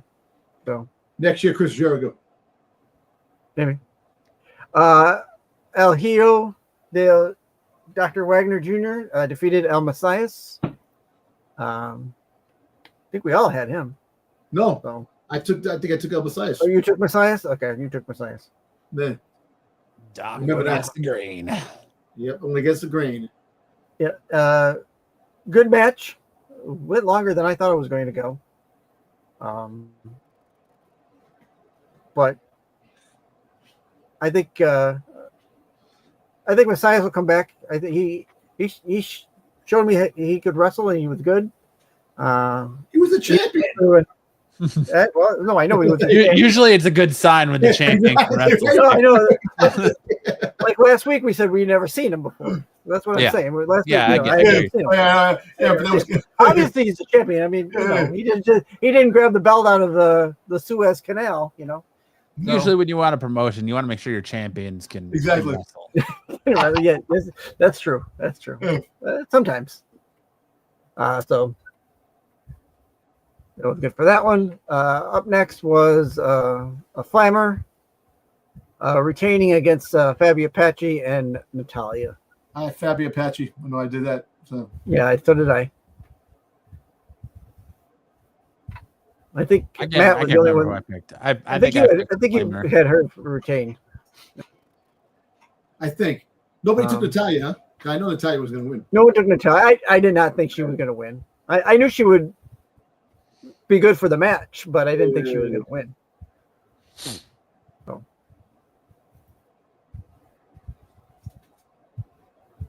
All right, up next. Here we go. So Nino Hamburguesa. Hamburguesa. Hamburgers.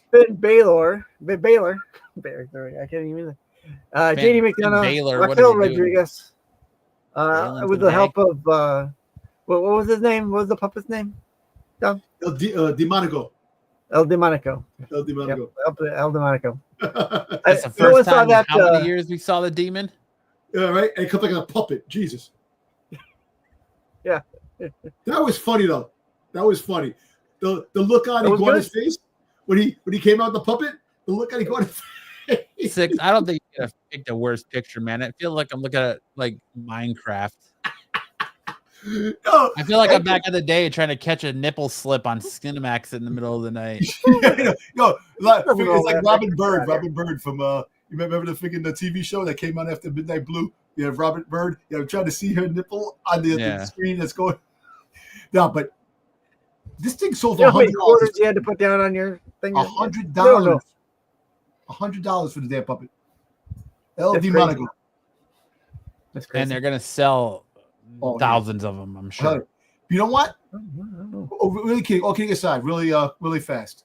Do you think this might bring back the persona of the demon with Finn Balor down the road? I hope so. I hope so too. Nice. Yeah, it would be.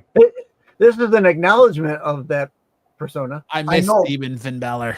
So, but I thought we're looking at freaking goddamn Bray Wyatt's Playhouse. That's what we're looking at right here. Yeah. So, and then did I put anything in there? No, okay. Next, Pagano and Psycho Clown defeated Angel and Berto to become the new. I took that one. AAA tag team. Yeah, we all figured that one. That was. I thought WWE's high on Psycho Clown, and they're really trying to push him. So Yep. I'm not surprised. Yeah. Nope. Even with his pixelated face right there, his pixelated Bukkake face. Face isn't pixelated. It's the way his mask is. No, sir. That's you picking crummy pictures. You're picking thumbnail pictures instead of like actually clicking it and going into the full image. Yeah. Damn, Styx. Come on. It's all right, Styx. It's all right. Yo, it's like Minecraft the first time it came out. If you want to do this every week, you go right ahead. Damn. Jesus Christ, is that AJ Styles or my Aunt Tina? I can't tell. I can't tell with all that pixelation. Who's the chick? Look at how good Vikingo is. At least Vikingo isn't all pixelated, but I can't tell if that's AJ Styles or Lemmy from Motorhead. Yo, listen, let me tell you something. Is he giving birth to freaking Dominic Mysterio? He like what it looks like. The way that is, it really looks like you cut two pictures in half, and like the top half of AJ Styles belongs to a different picture. No, they're freaking scissoring. Oh my God, get out of here. El Hijo del Vikingo, regularly Dominic Mysterio, and El Grande Americano. I lost this number one. Or actually number two. Yo, how about how over Dom is in Mexico, man? Oh my God. And they booed the shit out of Vikingo. And Vikingo is like been positioned as like the forever baby face there. Like the company he's their Cody Rhodes. Yo, he's gonna wind up fighting him again. Dominic's gonna win the belt eventually, but I think Dominic's gonna lose the Intercontinental Championship, and he actually is gonna win the AAA Championship, and that's what's gonna happen. He's gonna wind up getting that championship, but lose because it is on the verge of freaking freaking AJ Styles to win the Intercontinental Championship, and that's gonna be on WrestlePalooza. No, I think AJ takes the belt off of him in Clash in Paris after the eruption that he got in his title match with Cody Rhodes in Paris previously. I really think we're gonna get that added on Monday. That we're gonna get AJ Styles versus Dominic Mysterio for the Intercontinental Championship in Paris. I think that's where Dom drops No it. disqualifications, falls anywhere. Yeah, I think that's where Dom drops it, and I think we're gonna see him take the title off Vikingo at Worlds Collide. At World Collide, yep. No, WrestlePalooza. I'm not opposed to that because I think Dom. No, they're facing each other at Worlds Collide. Okay. Worlds Collide. Okay.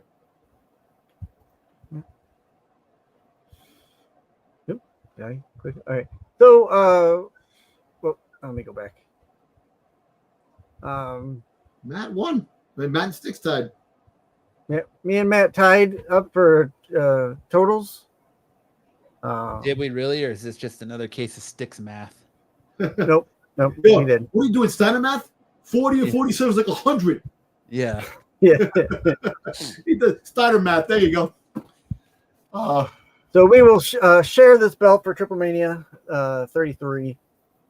I think we did pretty good as far as calling these ones. I think we were. I actually think that the wrestlers, the low advice, the Judgment Day match, I think was pretty good.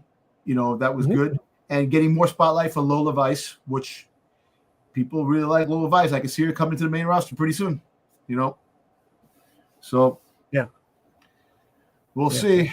I will tell you, I almost gave myself an extra 10 points because I said that the Judgment Day numbers were going to be too much for the Hamburger Man and his crew there, but I said I won't do that.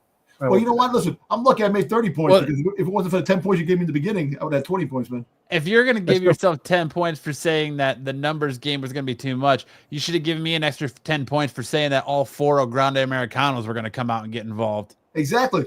And if that's the case, you should give me 10 points for just being. But. Yeah. Okay. Yeah. You're right. No, but, overall, this turned out being a pretty successful, event. And there'll be a lot more down the road. And I'm telling you, they're gonna friggin' merchandise the shit out of Iguana and the Monaco. There's money to be made. Like I keep saying, TKO is about making money, and if you can make money, you're gonna make it. And the Demon Doll for $100, the freaking goddamn the Iguana is going on. I'm telling you, there's a lot of money making opportunities for I'm surprised. Here's the thing I'm surprised about right now is that during San Diego Comic-Con, we didn't get any kind of figures for these AAA guys. Not yet. At least not yet. Not yet, but because they're not mainstream yet. They're not mainstream yet over here yet. AAA, they've been mainstream over there. Here, once they start getting mainstream stuff, you could do a couple. Psycho Clown is definitely going to be an exclusive down the road.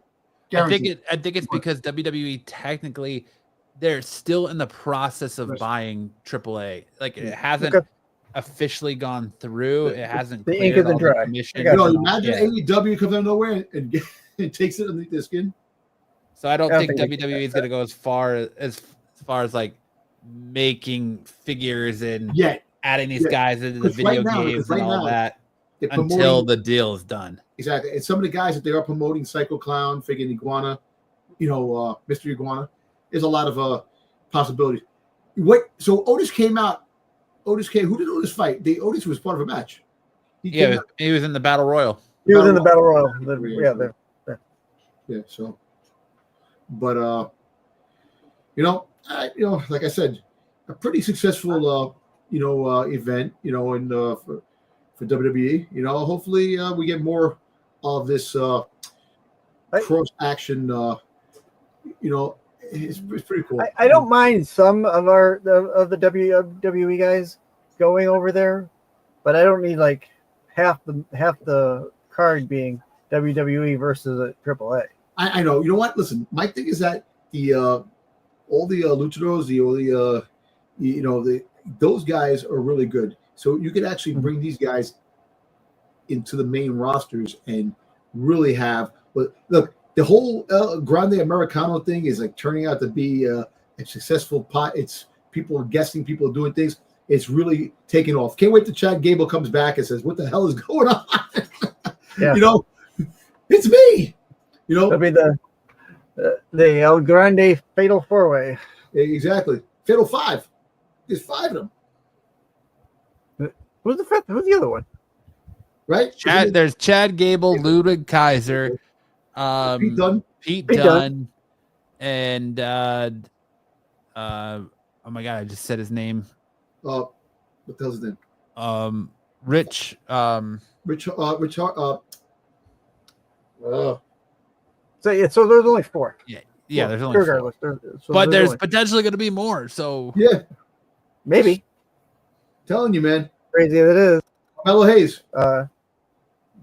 He's Ethan Page. Ethan Page. I got to throw Ethan Page. He can't become WWE he can't be the fourth man if he's in the draft. Americano. Yeah, not for anything, man. All right, what else we got, Styx? What do you got? All right, so we're also going to talk about this weekend upcoming NXT Heatwave. This is a whole. We're going to give our predictions for Heatwave. Styx can't even get a fucking image without a guy half cut off. I'm assuming that's Javon Evans half cut off there. Exactly. Be quiet. No, I don't know. I think that was one of the girls. You copy and paste? One of the girls. I tried to. My computer was acting up today, as usual. I told you, man. You got a 1957 computer, dude. Come on. I kept having to insert and take out the floppy disk and. Yo, floppy disk. Jesus. Now, careful talking about insertion of things. Exactly. You might get a computer STD. I think they just call that a virus. I don't need a virus. Virus. Yeah, virus. There we go. Again, 10 points per correct winner call. 10 Call me points. crazy, but I think that they just call it a virus. Virus. Well, that's literally what it is. Jada Parker versus Kalani Jordan and versus Lola Vice in a number 1 contender match for the NXT women's title. This is a triple threat match. This is the love of my life right there. Miss Parker. Jada's for Miss Parker. That's it, man. Miss Parker is definitely going to take it. I take Miss Parker over Carly Jordan and Lola Vice. And Lola Vice is starting to rub off nicely on me, too. So I got it, but Jada Parker is my girl. Got to go with Jada. Yeah, I'm going to take Jada Parker as well. I think it's her time. Exactly. To shine. I think it's kind of like really a put up or shut up time for her to show what she can do. Yep. So I think, Jada Parker wins this as well. Yep. Yeah, I'm going to agree because I think there's been a few times when I thought that she was going to take the championship or at least be in the picture and that, she would lose or she lost in the championship. And I think this is finally her push over into that. Jada Parker for me as well. Then, all right, cool. Next, Chelsea Green and Ethan Page, your 4th man, versus Tyra May Steele and Tavion Heights in a mixed tag team match. The Battle of USA versus Canada. Look at WWE doing some more mixed tag team matches. Yeah. All right. Listen, I'm gonna go with this.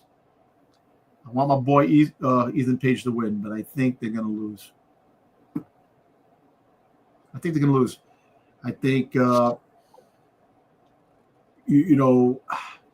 much as I still think that Ethan Page is coming to the main roster very soon. He's got that belt, the North American Championship. He's going to lose it very soon, but I'm going to give it to Tara May Steele and Tavon Heights. This match that they're going to lose. It's going to piss him off. Ethan Page more. I'm actually going to take Chelsea Green and Ethan Page in this match. Really? Yeah. Being the champion, I mean, I don't know. Well, listen. Remember, you lose. He gets No, I'm gonna go with Tyra May Steele and Tavion Heights because it sets up Ethan Page losing this belt because if Tavion Heights pins Ethan Page to get the W in this, it automatically puts him in line for a North American title shot. So it furthers the storyline. So I'm gonna go with Tavion Heights and Tyra May Steele. I'm also I'm picking Chelsea Green and Ethan Page. I think they have too much veteran. Yo, to them. my God, there was a picture of Chelsea Green, and I'm like, I saw that one. You saw it, right? I saw that one. Yep. I'm like, I saw that one.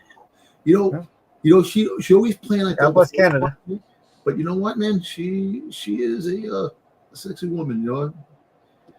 You figure so? Oh yeah. Matt Cardona is a lucky man. Yeah, he definitely is. He is. No, because did you see the picture that me and Styx seen? Yes. Oh my God! Exactly. So that's it. That's all I gotta say. I will say I'm interested to see if we get any kind of interference from somewhere. I don't know who. Well, remember you got the. Well, remember you got the Secret Service. Secret Hervis, right? Hervis. Yeah, and there's also Ethan Page has somebody there too, so kind of it could be. But I still think that like me and Matt are on the same page with the Tevon Heights. If he pins him down the road, he's going to win because I think that Ethan Page is definitely coming to the main roster very soon. So. All right.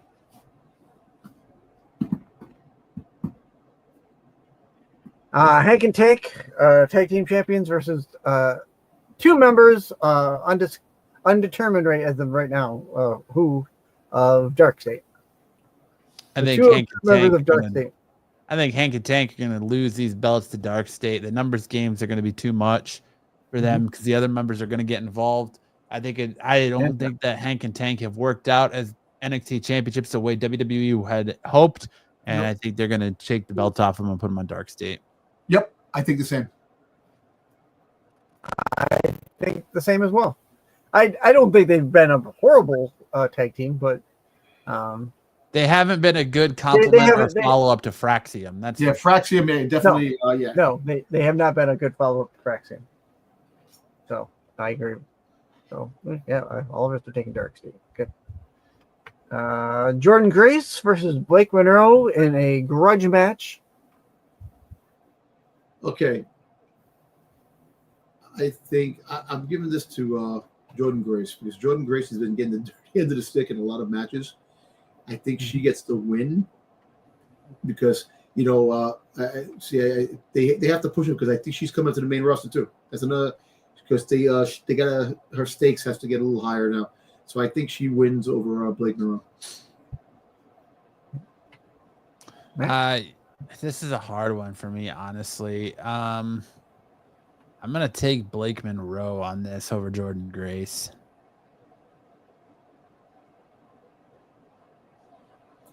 You see, speak about Jordan Grace. You see her husband or boyfriend had 2 strokes. Her husband, yeah. Yeah. He had 2 strokes. Yeah. Of genius. His strokes are genius. Nah, but he had 2 strokes. He got 6. So crazy. Wow. All right. Hoping. All right. I'm gonna take Jordan Grace. I think she'll get back at Blake for. What is she? Close your eyes. Close your eyes a little bit and look at Jordan Grace. She looks like He-Man. Like by the power of Grace, skull. Right? Don't look. Like squint your eyes. The hair, and it's just the thing she's wearing, the bra.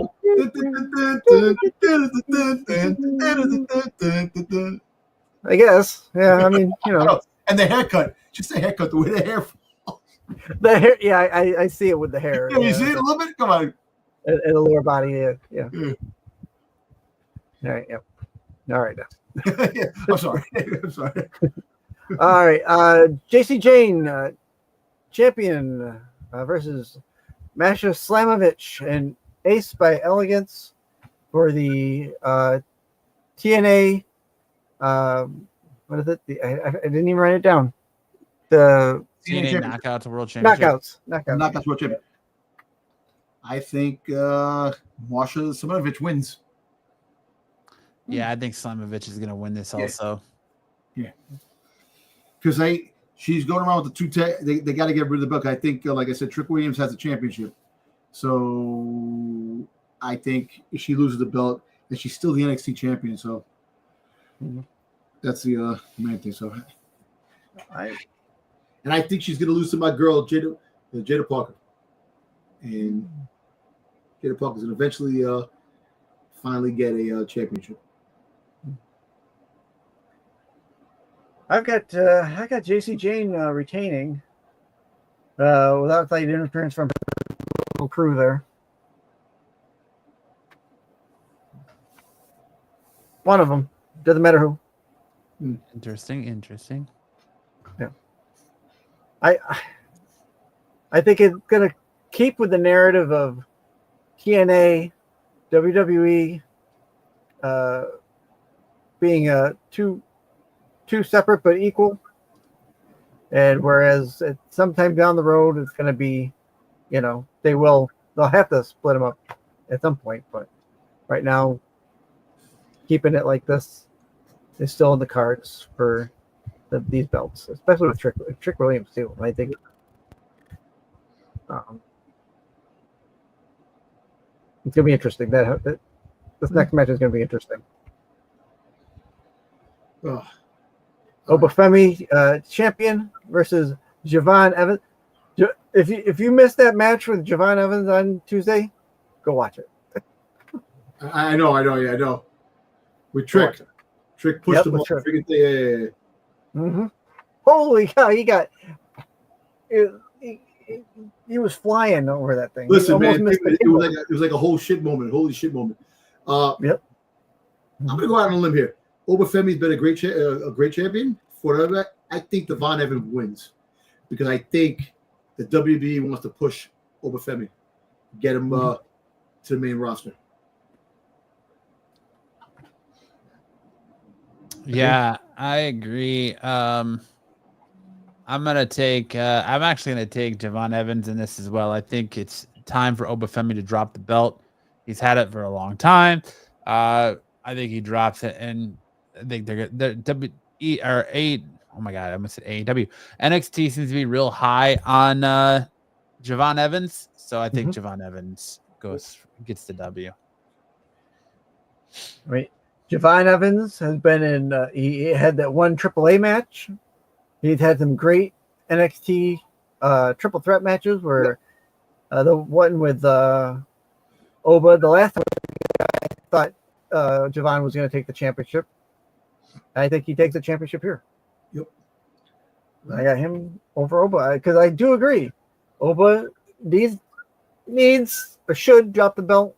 Listen, but I think I'll go up to the main roster. There was one rumor that I just recently seen, or maybe a couple of weeks ago, saying that the WWE is very high on Obafemi coming to the main roster. That he could be the fourth man to Seth Rollins' vision. Oh my God, with the fourth man, Tom, you're so deep. You're so deep in this shit. You're already sending us stuff about a fifth man.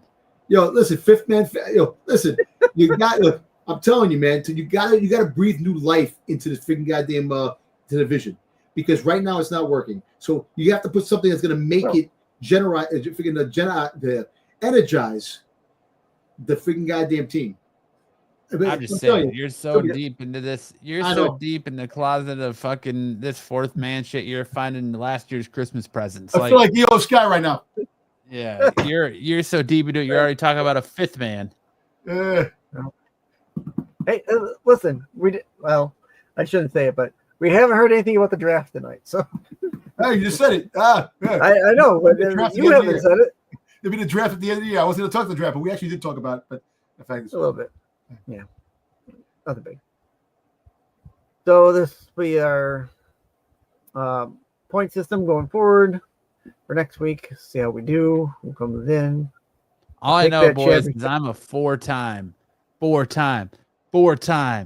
off the mat IWC champion. If I get to 5-time, I'm gonna do Spinneroonie. Oh, I gotta see you do Spinneroonie, man. I gotta see that. I want to see that, man. And of course, next week we'll be doing our preview show for Clash in Paris. Bonjour, oui, oui, pipi. Yep. Okay. Just a quick reminder, SmackDown. If you're going to watch SmackDown tomorrow on Netflix on your VPN, it is on at a 3 p.m., 12 Pacific start time because they are coming to us from overseas. So SmackDown will most likely be a taped show for everybody watching it in the States. Yeah, okay. Yep. There you go. And then Raw will be on at 7. Isn't it starting in September? They're going to start being on early dates? Or 5. Maybe it was 5. 5. Well, because I know they're flying to Paris next Monday, right? They're going to be there. They're going to be away. They start a European tour all next week, leading up to Clash in Paris. Okay. Mm-hmm. So I can't remember where they're at. I know I sent they're list. in. Yeah, I can't remember where they're at tomorrow. I know that they start their European tour tomorrow. Oh, they're in Dublin tomorrow. No, yeah, they're in Dublin tomorrow. And then, yeah, they're in Dublin tomorrow. And then I can't remember. Then they're in Paris on the 30th.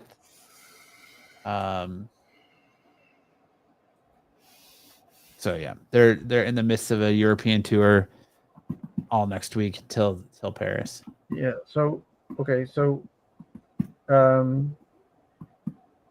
September 15th. Oh, this is September. September 15th. Raw is 6:30. September 20th. Second, 5:30 start time for Raw, and then September 29th is a 6:30 start time for Raw. Okay. Gotta remember, man. And starting next month, they're gonna be getting all these damn shows early, man, because of the football season. So that should be fun. I don't think they're gonna care, man. Well, listen, if they start at a certain time, say if they start at 5 o'clock, 6 o'clock before the game starts, they get that crowd watching the show, and then they go to the football because. People are going to watch football, and they're going to watch Monday Night Raw on Netflix. The viewership's going to go down. So if they do it at an earlier time, throughout the get it in Netflix, you can go watch it whenever. Yeah. Well, I mean, they've got some. Even Netflix has football a couple times this year. Yeah, I think Christmas and then New Year's. Yeah, something like that. So, and I think those are on Mondays. Maybe. Not sure. But that's it for points game this week. I mean, I'd go back to reviewing the shows, but to be honest with you, Raw, there's been nothing really to talk about on Raw and SmackDown. No. Other than what do you guys think's going on with Miller Don't Miz? Do you think the Miz is using Carmelo Hayes? Yep. And eventually, I think Carmelo Hayes is going to wind up becoming babyface again. They're push him. They're going to push him because you see the Miz is getting into a fight with the Motor City Machine Guns. That's what Carmelo didn't want. Carmelo didn't want that. He tagged them in. He tagged himself in. Yeah. To get himself in. Yeah. So Melo was about to go do his move, and he's doing that. So I think you'll see in the next couple of weeks more of an implosion of that happening, and Carmelo is definitely gonna. I think Carmelo Hayes and the Miz are going to potentially, because you saw the Wyatt Six in the crowd, right? Yeah, but yeah, and I think their whole thing is like exposing liars. So I think that they're targeting the Miz, and I think we're gonna get a Melo Don't Miz tag team match versus the Wyatts either at Clash in Paris or at WrestlePalooza. Well, I think WrestlePalooza are going to have the MFTs. MFTs are going to be fine because they're going after the belts. because they were around. I forgot about the MFTs. Yeah, so that's going to happen. I just think that the Miz storyline with them, with the whole thing with Karrion Kross, that's done. I don't think it has anything to do with Karrion Kross. I think it has to do with like they're trying. Their whole thing was about exposing liars, and I think that's what Carmelo Hayes, that Miz is doing. He's using Carmelo Hayes to try to stay relevant. But they broke that whole thing up. I don't. You know what? Me personally, don't even waste it on that. Just have Carmelo Hayes have that implode before they even have a chance to go for a tag team championship.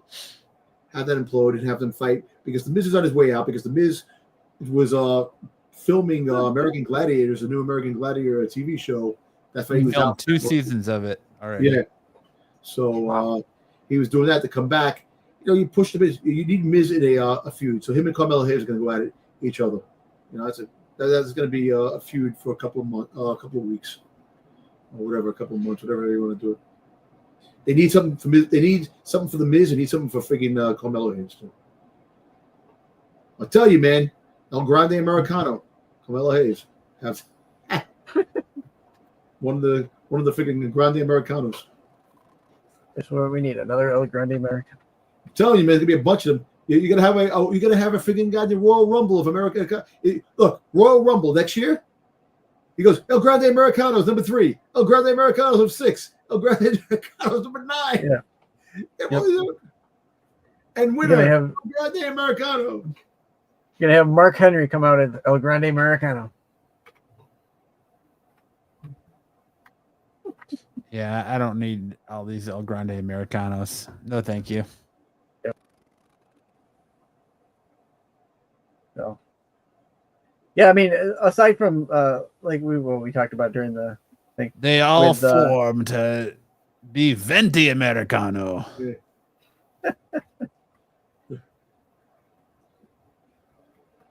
We'll see. And then when Chad Gable return is going to be the linchpin in that, I think.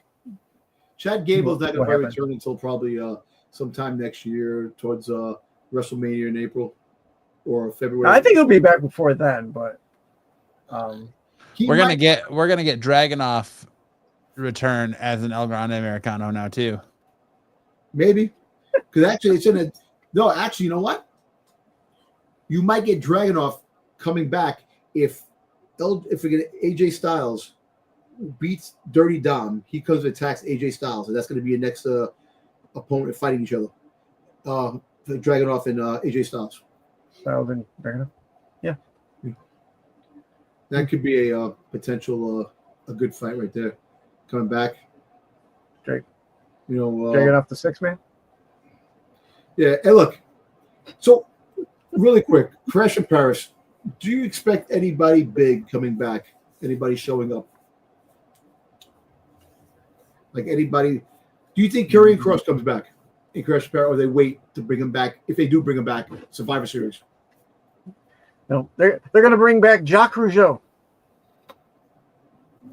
Why not? I don't see any big returns happening at Clash in Paris. I see WWE holding all their surprises for WrestlePalooza. They want you. They want to. It's been all over the media that they want to bury AEW. They want to fire that kill shot. They're gonna hold all their cards for. They bring back freaking Karrion Kross for WrestlePalooza. The crowd, the pop.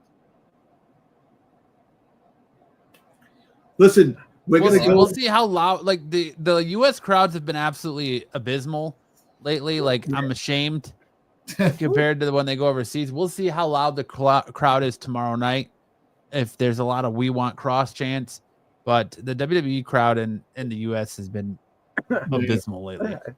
I think they may have been drowning them out in the audio. Well, we're gonna see. We go to New York City Comic Con. We'll find out. Right? New York City. He's in New York City Comic Con, so I'm gonna go. Karrion, big favor. Here's my card. You know, wrestling podcast. You know, Thursday nights. I'm sure he'd come on. You know what? My boy went to get this book autograph. The book that came out with. So how was that? So apparently he has a documentary that came out, a movie that he gave. Yeah, I've watched it. Yeah, so I heard it's pretty good. You know, it's pretty good. Very good. Very good. Very good. So and Karrion Kross can act. So in the book, So apparently my boy read the book and he said the book is really good. And so, like I said, he's a very humble guy. He said he was really cool. And then he gave him a book to read and explained the book what to read. And Karrion Kross said, "Thank you so much, man. I really appreciate it. I'll definitely read this. I appreciate it." He like felt like really like appreciative of him getting of my friend giving him something. So I think that he is that type of dude that actually would come on, Oh, I think he would. And just chill and talk and just talk about stuff, man. And I think that'd be kind of cool. Imagine he did come on. You'll have Pete here. Pete will have to come on. And then, hopefully. No way, I gatekeep at that. I'll be like, nah. Yes. No. Yeah. You're not coming on just because Karrion Kross, Killer Kross. Exactly. You don't want to come on when we have the show. But I think if he does come on, like I said, it's really cool to get a wrestler on here to talk a little bit, about things, and even play part of the game, part of the games that we put up on the things, So I said, see what happens. Like we could, like I said, definitely talk about his movie, which I gotta check it out. His documentary, 45 minutes. It's a 45-minute show, right, of a thing, I guess, right? It's on Netflix, right? Was it on Netflix? No, YouTube. It's on YouTube. Oh, YouTube. I think it was an hour or something, actually. Yeah, I'll watch it. Like 40. It was like 40-something minutes. That's what my friend Hector was saying. So I don't remember. I watched it, but I don't remember. Kind of cool, man. Did you see his new theme song? His new music. Yeah, it's really pretty cool. I like it. So. Hey, listen. The angle. Before Bray Wyatt passed away. Him and freaking Karrion Kross talked about him being part of the Wyatts and stuff like that. And they're talking about two sets of Wyatts. Imagine he sets to make a new set of Wyatts that actually you have one on Raw and you have one on SmackDown, and you could have part of the Wyatt extensions. You're gonna have that and really build the Wyatt brand. Bring that. You're gonna bring the Righteous in. Righteous is still like, I don't know, man. Big things. I think they should make him the Fiend and bring back the Fiend. Well, you know what? That's another thing. Somebody was saying that too. Have him come out as the Fiend. And you said that before. Was that you who said it before? No, Yep. Matt. Okay, man. I know I heard it before. That's what I'm trying to say. That's not a bad idea either, because he was really close with Bray Wyatt. They were friends. They were some good friends, and they discussed about a lot of possibilities. And who knows? Did they come up at the same time? Let me ask you a question. How would the crowd react to him coming out as the Fiend? That's a question. I think people would go nuts for it. If people go nuts, if people are like, holy shit, like that'd be like a holy shit moment. Because there was talk that Bray Wyatt wanted to separate Yeah. himself from the Fiend and have all of the members of the Firefly Funhouse as real wrestlers like Bo Dallas is doing, and separate himself from the Fiend. And they were going to have Karrion Kross on SmackDown as an extension of the Wyatt family. He was going to be the Fiend. So I think they should have him come back as the Fiend. But I just think that, Karrion being a good husband doesn't want to do business without his wife. Of course, and I don't blame him. WWE doesn't have interest in Scarlett. Like, I really think WWE is kind of getting away from the valets and the managers in that aspect, other than Paul Heyman, and they don't really want Scarlett there. So they don't want, and he's being a great husband and doesn't want to do business without her. So who knows? It's still all very fishy. I mean, it seems to be calming down, but it's still all really like, fishy as far as like how things are being handled and the way things are going. I know it's been quieting down a little bit. The whole fact is, but when you get the chance in the crowds, we want to cross. Look, they did it for 10 years for CM Punk. They did it for freaking Cody Rhodes. They did it for Ron Killings, freaking R-Truth. Yeah. And me personally, I think that Karrion Kross's merchandise, he sells stuff. Really, he's up there with Cody Rhodes. He still has one of the number one selling shirts on Yes. WWEshop.com, and he's not even with the company anymore. Granted, they probably clearanced it. People are just buying like crazy, but he's also got, he opened up a new store on WrestleTees. Yep. So You got that. So he made some good investments, him and his wife too. So he's financially set. So in case anything does transpire, but we'll see. Like I said, we'll see. Hopefully, we hope for the best, prepare for the worst. And hopefully we get a surprise. And you know what? WrestlePalooza will be the best bet for that situation to happen. That would really make a big buzz if he does return to the company. So we have a little bit of breaking news coming to us from the way of Eric Bischoff. Real American Freestyle Wrestling will be a weekly 2-hour live show beginning the first quarter of 2026. And his intention is to make it to where you'll be able to bet on it through sports betting sites like BetMGM,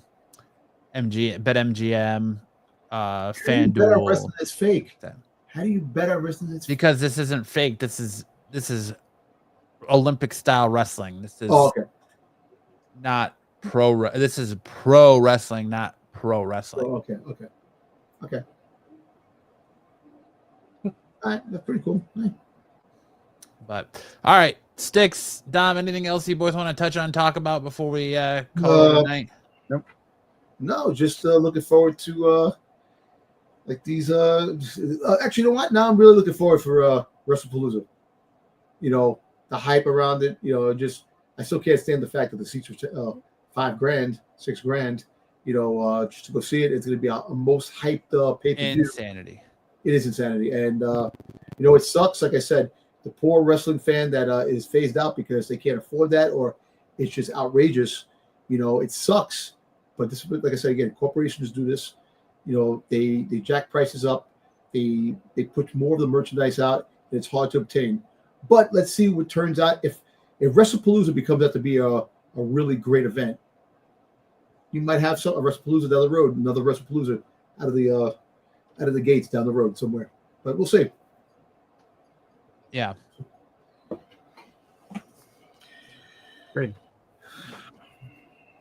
But all right. Well, I think that's a good spot to stop for this week. Thank you so much for everyone checking us out.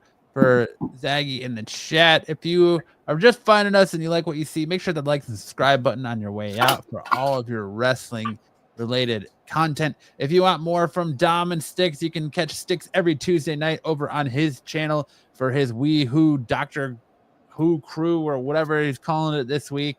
You can check out Dom over on Renovision every Friday night on The Qualified and Sunday nights on the Star Wars show, as well as Styx. You can catch him on Fridays in The Qualified.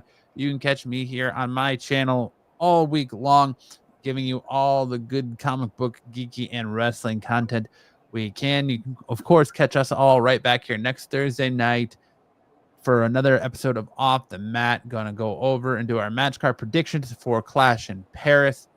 And you can catch Styx and I most Saturday nights on Saturday Night Special. But that's it. I hope you guys have a great week. Enjoy a great weekend of professional wrestling. Enjoy SmackDown. Dom, send us out with some words of wisdom. Hey, because Naomi didn't proceed with caution, and she always says that, wrap your weenie with a Jimmy, please. There you go. Wrap your weenie before you stick it in betweenie. Good. In the ring, the lights go down. Roaring crowd, they scream and shout. Chants echo, shaking the ground. Warriors clash, the game is found. Welcome to the show.